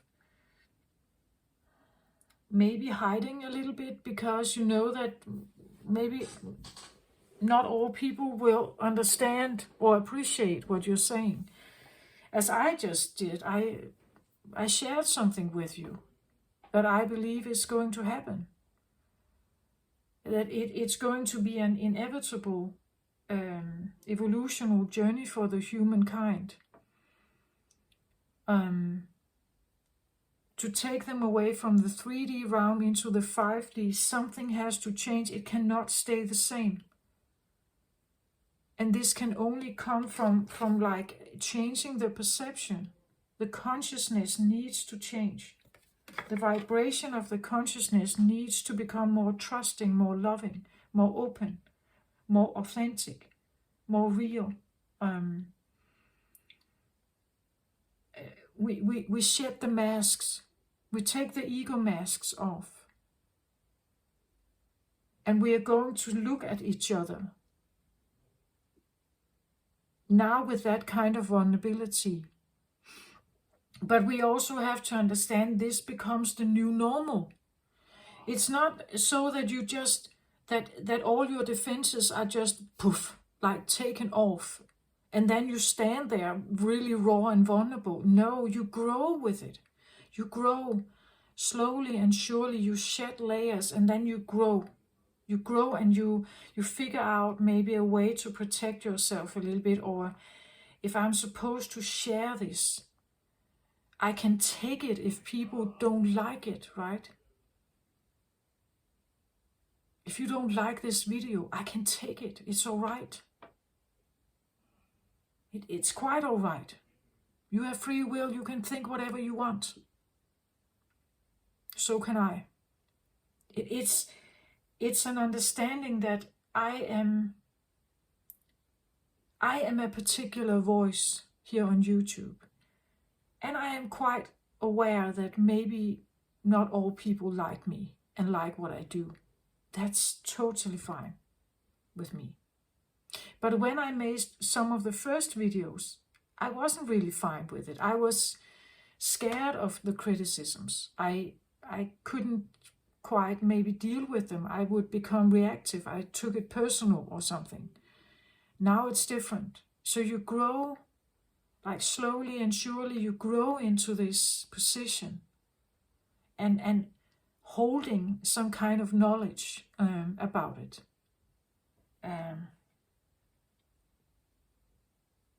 And to a certain extent, I can either trust this process or I can try to work against it. Up to me, up to you, up to anyone. I just made a choice. I chose to trust it. Even though it's the possible distinction of the human in a human form as we know it today.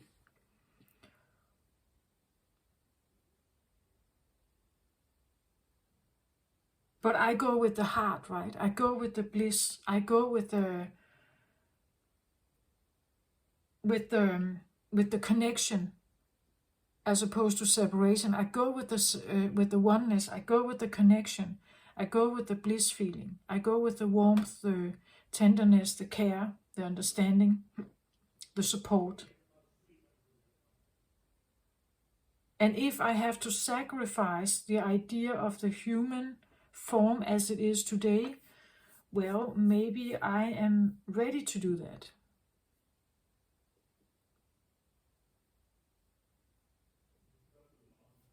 But I get it, not all are. That's fine.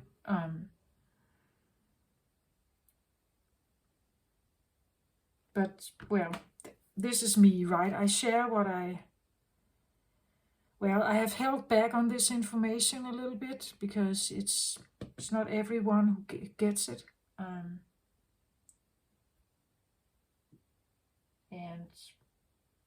well, it could invoke fear. And that's not my intention at all. But I get it if it did. I've been there, right? This has been part of this, right? I get it.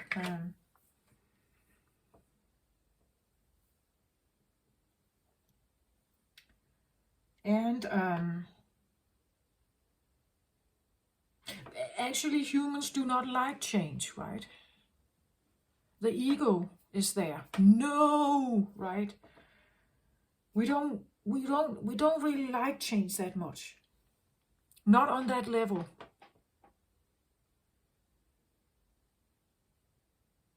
To go with it, you kind of have to separate from the fact that the human race in this existence is actually happy. I don't think it is. I think it's very unhappy. And therefore, not just me and my experience, the observation of the human race. There could be certain people that claim that they are very happy, but they are on one spectrum. And then there's all the rest, who feel separated from something within them, as I did. That's what I go with. I go with that feeling. I go with this idea that that kind of unhappiness is not what I want for myself, for you, for my children, for my family, for my best friends. I don't want that. I want, if I could do something about it, I would go somewhere else. That's the only reason why I choose to trust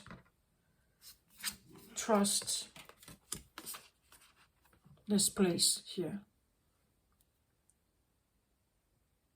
It doesn't mean that I can't feel fear. Of course I can. I just catch myself. If I feel the fear, I have to kind of, this is past. This is my ego speaking now.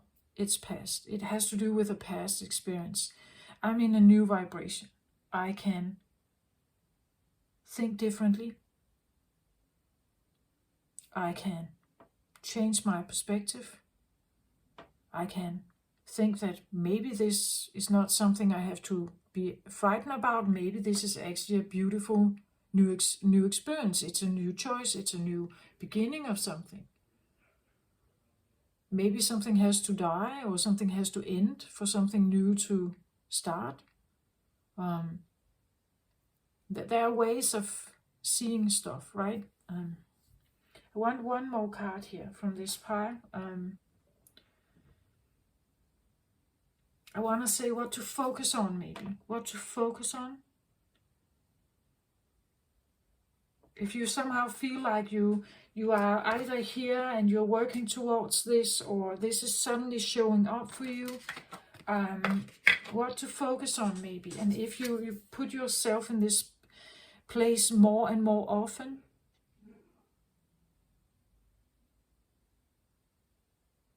maybe it doesn't have to be at home. Maybe you can do this outside as well. Maybe it's a certain place. Maybe it's like a certain community of people.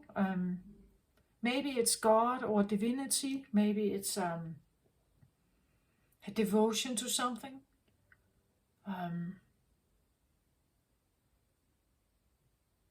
Maybe it's, as I talked about in the beginning, this whole idea of actually really trusting your body and loving what it does for you, what it's actually capable of, what it can sense and feel, and it can, and we take that all for granted, right? But consciousness, higher consciousness, is without body. It can't do that.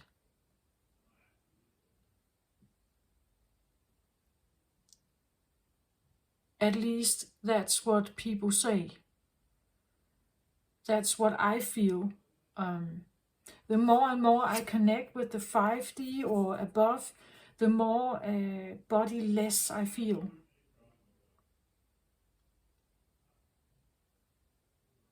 Even to the point of feeling a bit numb.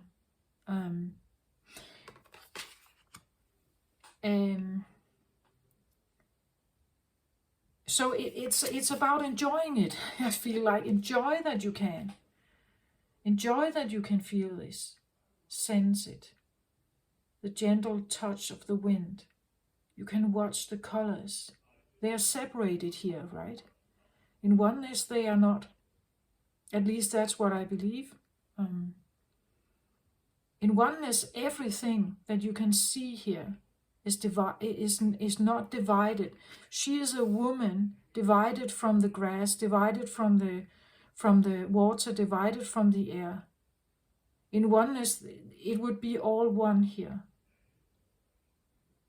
Everything would be, you could say, all DNA would be mixed together in one big, the picture would be one.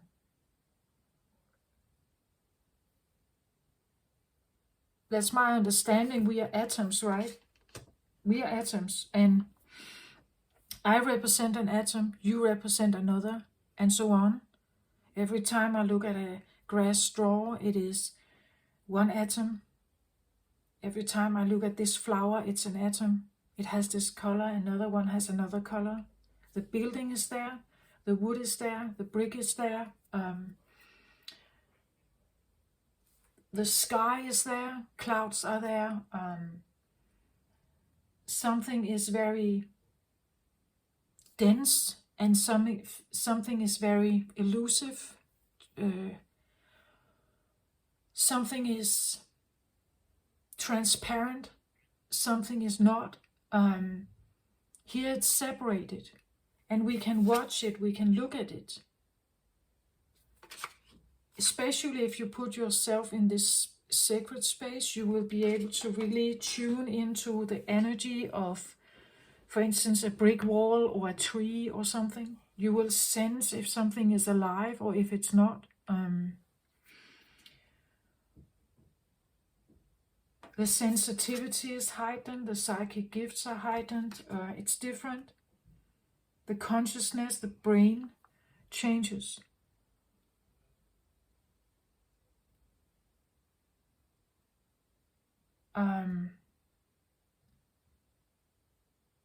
And when you know that your body is here, devoted to let you experience, you just have to take you there, right? You take yourself into these beautiful surroundings, beautiful places, beautiful communities. More and more. The more you do this, the more you manifest of it, right? The more you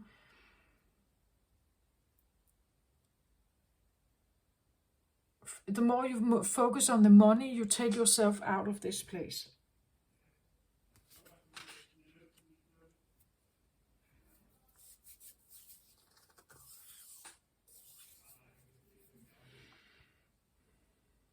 Okay, what to focus on?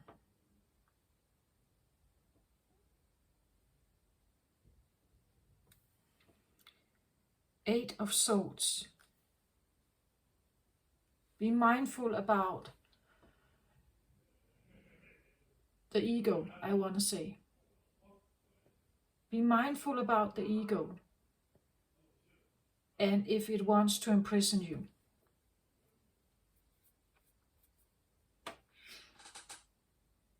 The Eight of Swords is an interesting thing because it's usually depicted as this blindfolded woman who feels like she's kind of trapped, imprisoned.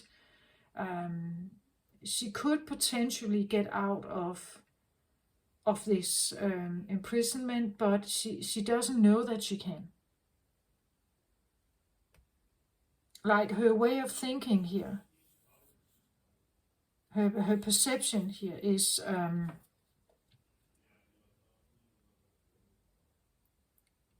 can sometimes trap her.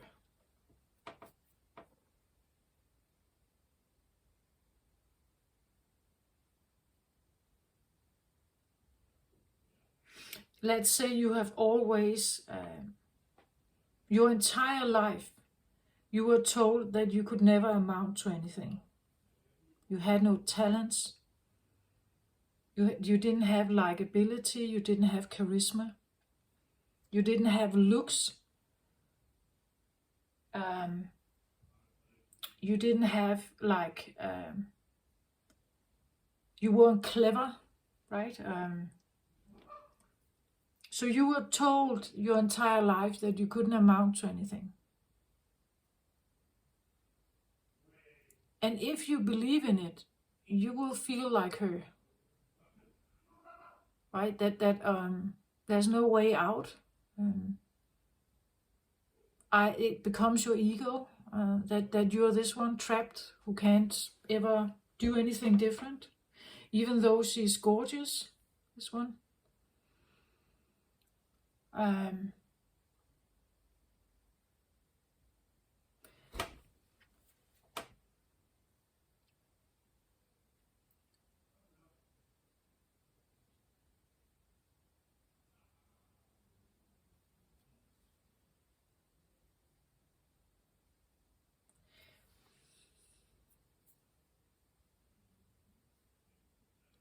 be very aware of your thoughts.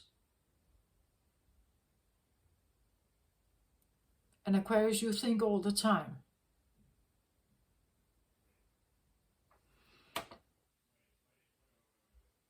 Be mindful about the nature of your thoughts. Whether they support you or they don't. I want to say maybe be mindful about illusions also. Something can become too rosy here, but I want to say if you're in your safe zone, where you are taking yourself out of the human experience, I want to say this is all right. But in the human world, you could say, the 3D realm, this can talk about other people's stuff, right? It can talk about how people can get trapped in their mind here.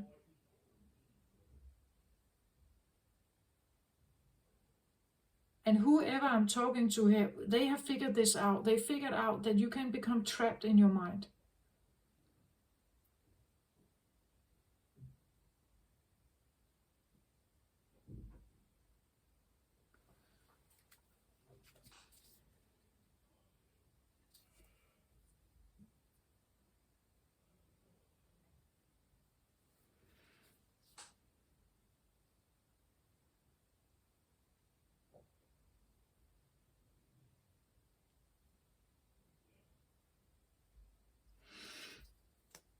I'm kind of drawn to, I don't know if you can see it, but there are like these blue jewels or stones here on the swords. And they kind of remind me of sapphire. Like a sapphire is supposed to be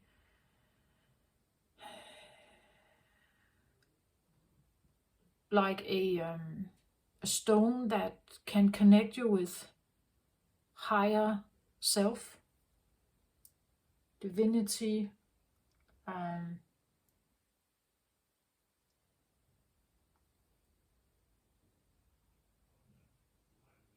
I'm not necessarily saying you should go out and buy one, because the density of these stones are like very, very dense, not like diamonds, but close to. I'm just saying that there is something about a wisdom here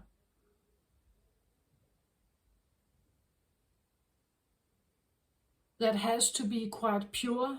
And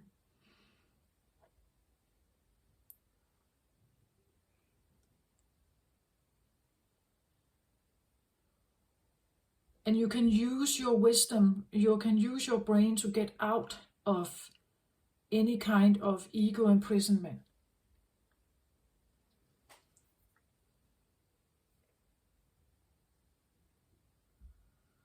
I also have, because I experienced this myself, that in my search within, in this chamber here, I got lost actually.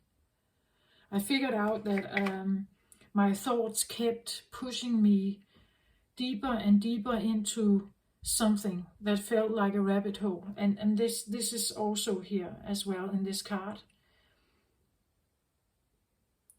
Be very clear-sighted about where the thoughts take you, especially if you're dealing with your shadow.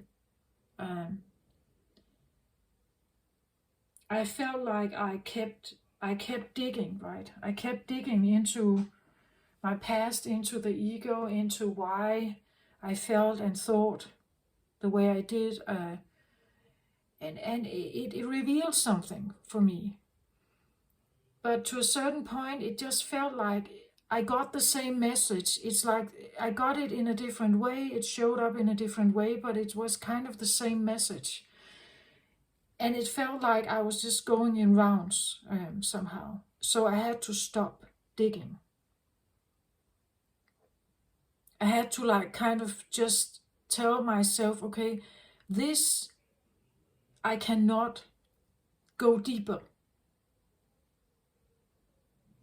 Maybe later on in life, but now, for now, I cannot go deeper.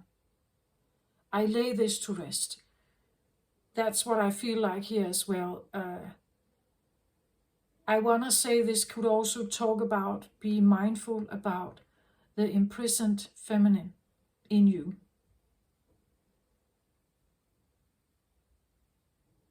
Understand her. Understand where she comes from.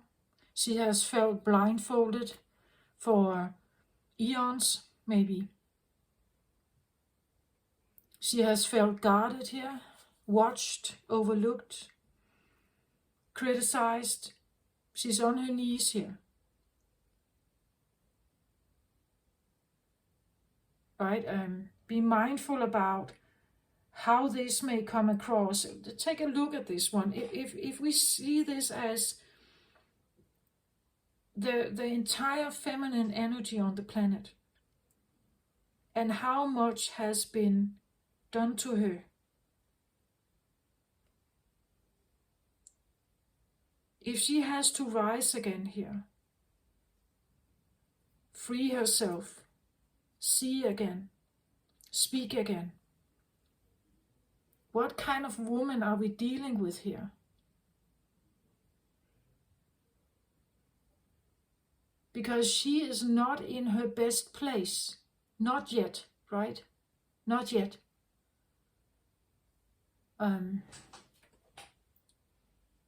It's dark here. Maybe she has been in a very dark place. A very like shining feminine has been locked into a very dark place. A big healer energy perhaps here. Locked in a very dark place where she couldn't do anything.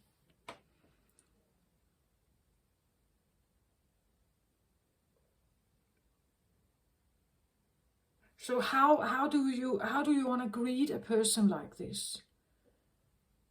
Like, you have to understand her feelings, right? This is part of the journey here, right? Really have to understand her.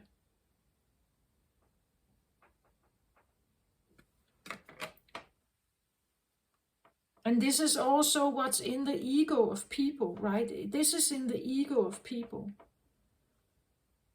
Either you see this as dominant, or you see a very strong masculine energy dominant. Right? The feminine usually bows down if there comes a lot of pressure from a masculine. They usually bow down.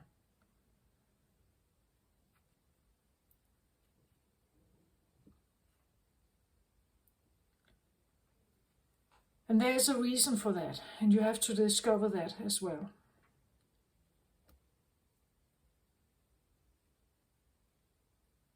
In this place, you can figure out the very nature of the feminine and the masculine.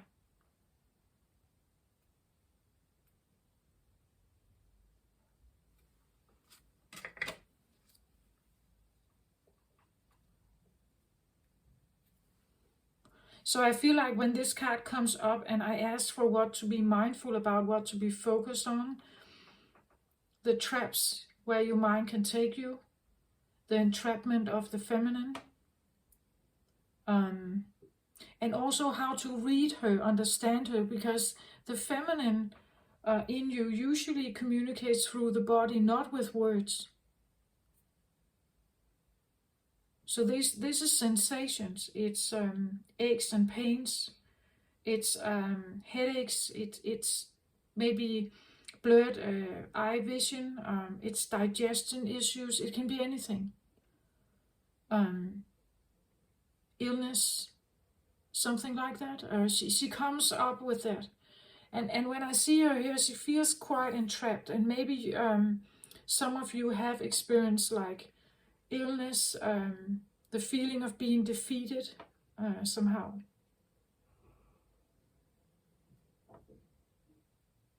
Exhausted, defeated, And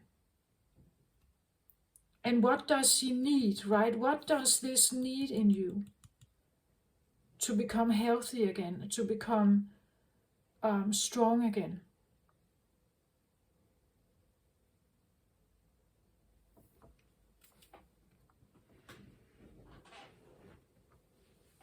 Yeah.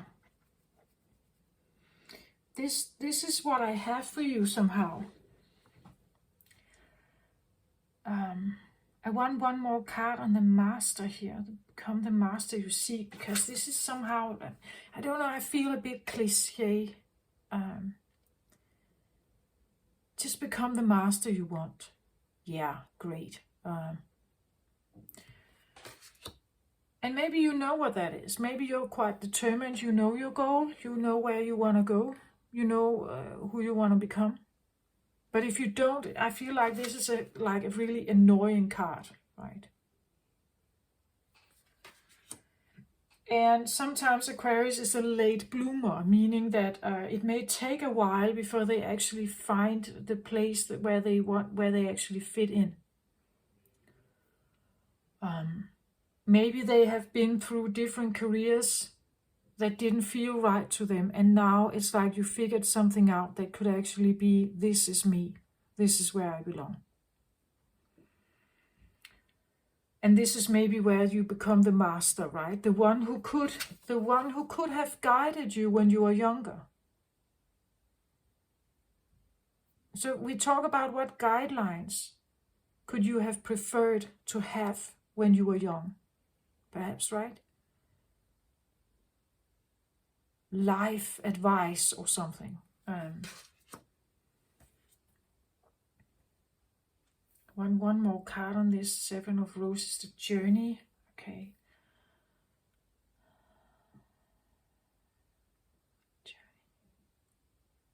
Your life's a journey. It's enjoy it, perhaps.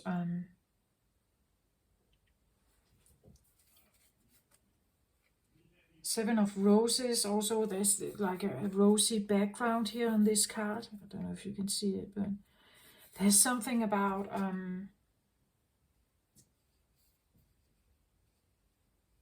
the journey is not about the trouble that you encounter. It's what you can gain from it. Obstacles are not put in your way. It's not done to you, it's done for you, because you can grow from it. And maybe there's something about that this could have been an advice that you really needed at some point, or you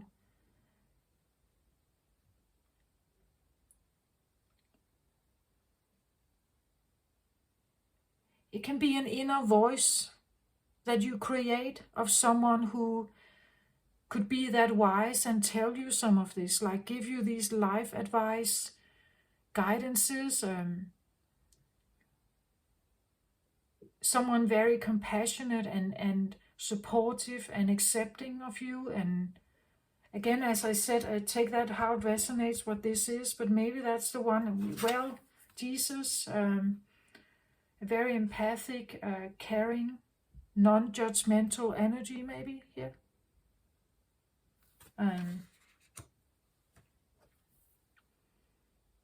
The Ark of the Covenant, yeah.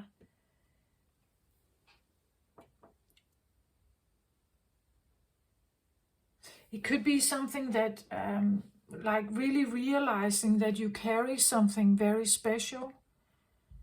With the Eight of Swords, we saw this woman kneeling, but we saw this light around her. And then the swords that kind of imprison her, right? And then darkness around her. It's like, maybe you realize you have something very special, something very healing, maybe. Educational, you have something that shines from you, that is the purest, most authentic version of you, with a lot of integrity, and it has never been able to show, right? It has never been able, it was never given the opportunity to be free, like take the cuffs off, and the blindfold. It was never supposed, it was never given the opportunity to act that freely.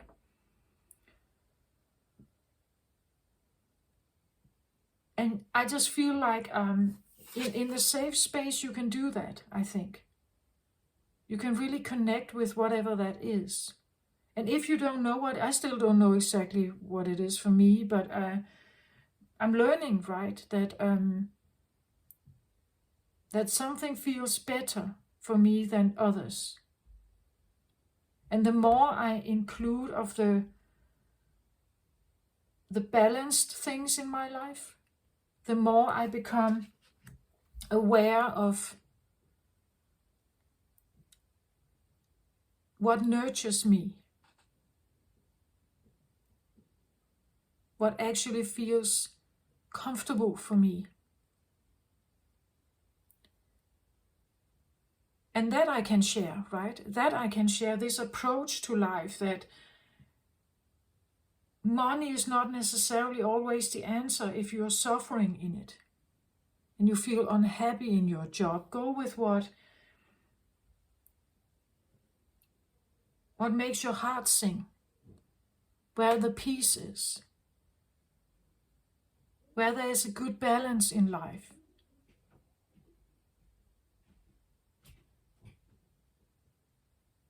Yeah, that's what I feel like.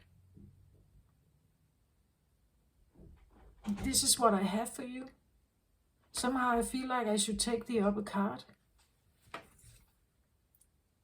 6 of Cups.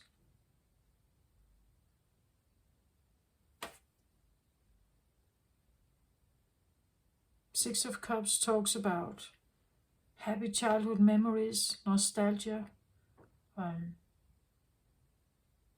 It can talk about, again, maybe going back to something you loved when you were a child, something you loved to do. Sixes are usually always about balance as well, finding balance with doing something you like to do when you were a child. There are lots of animals here. Maybe you like that.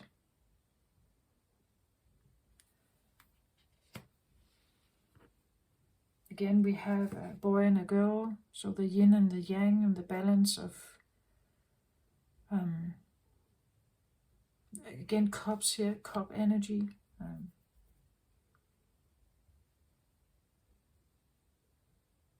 There's something about balance. And maybe something from your childhood.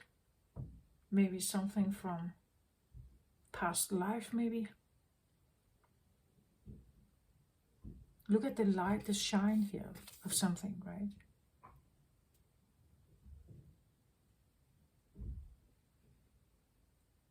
It's very beautiful. Yeah, this is what I feel like I have for you, Aquarius. I hope this helped you somehow.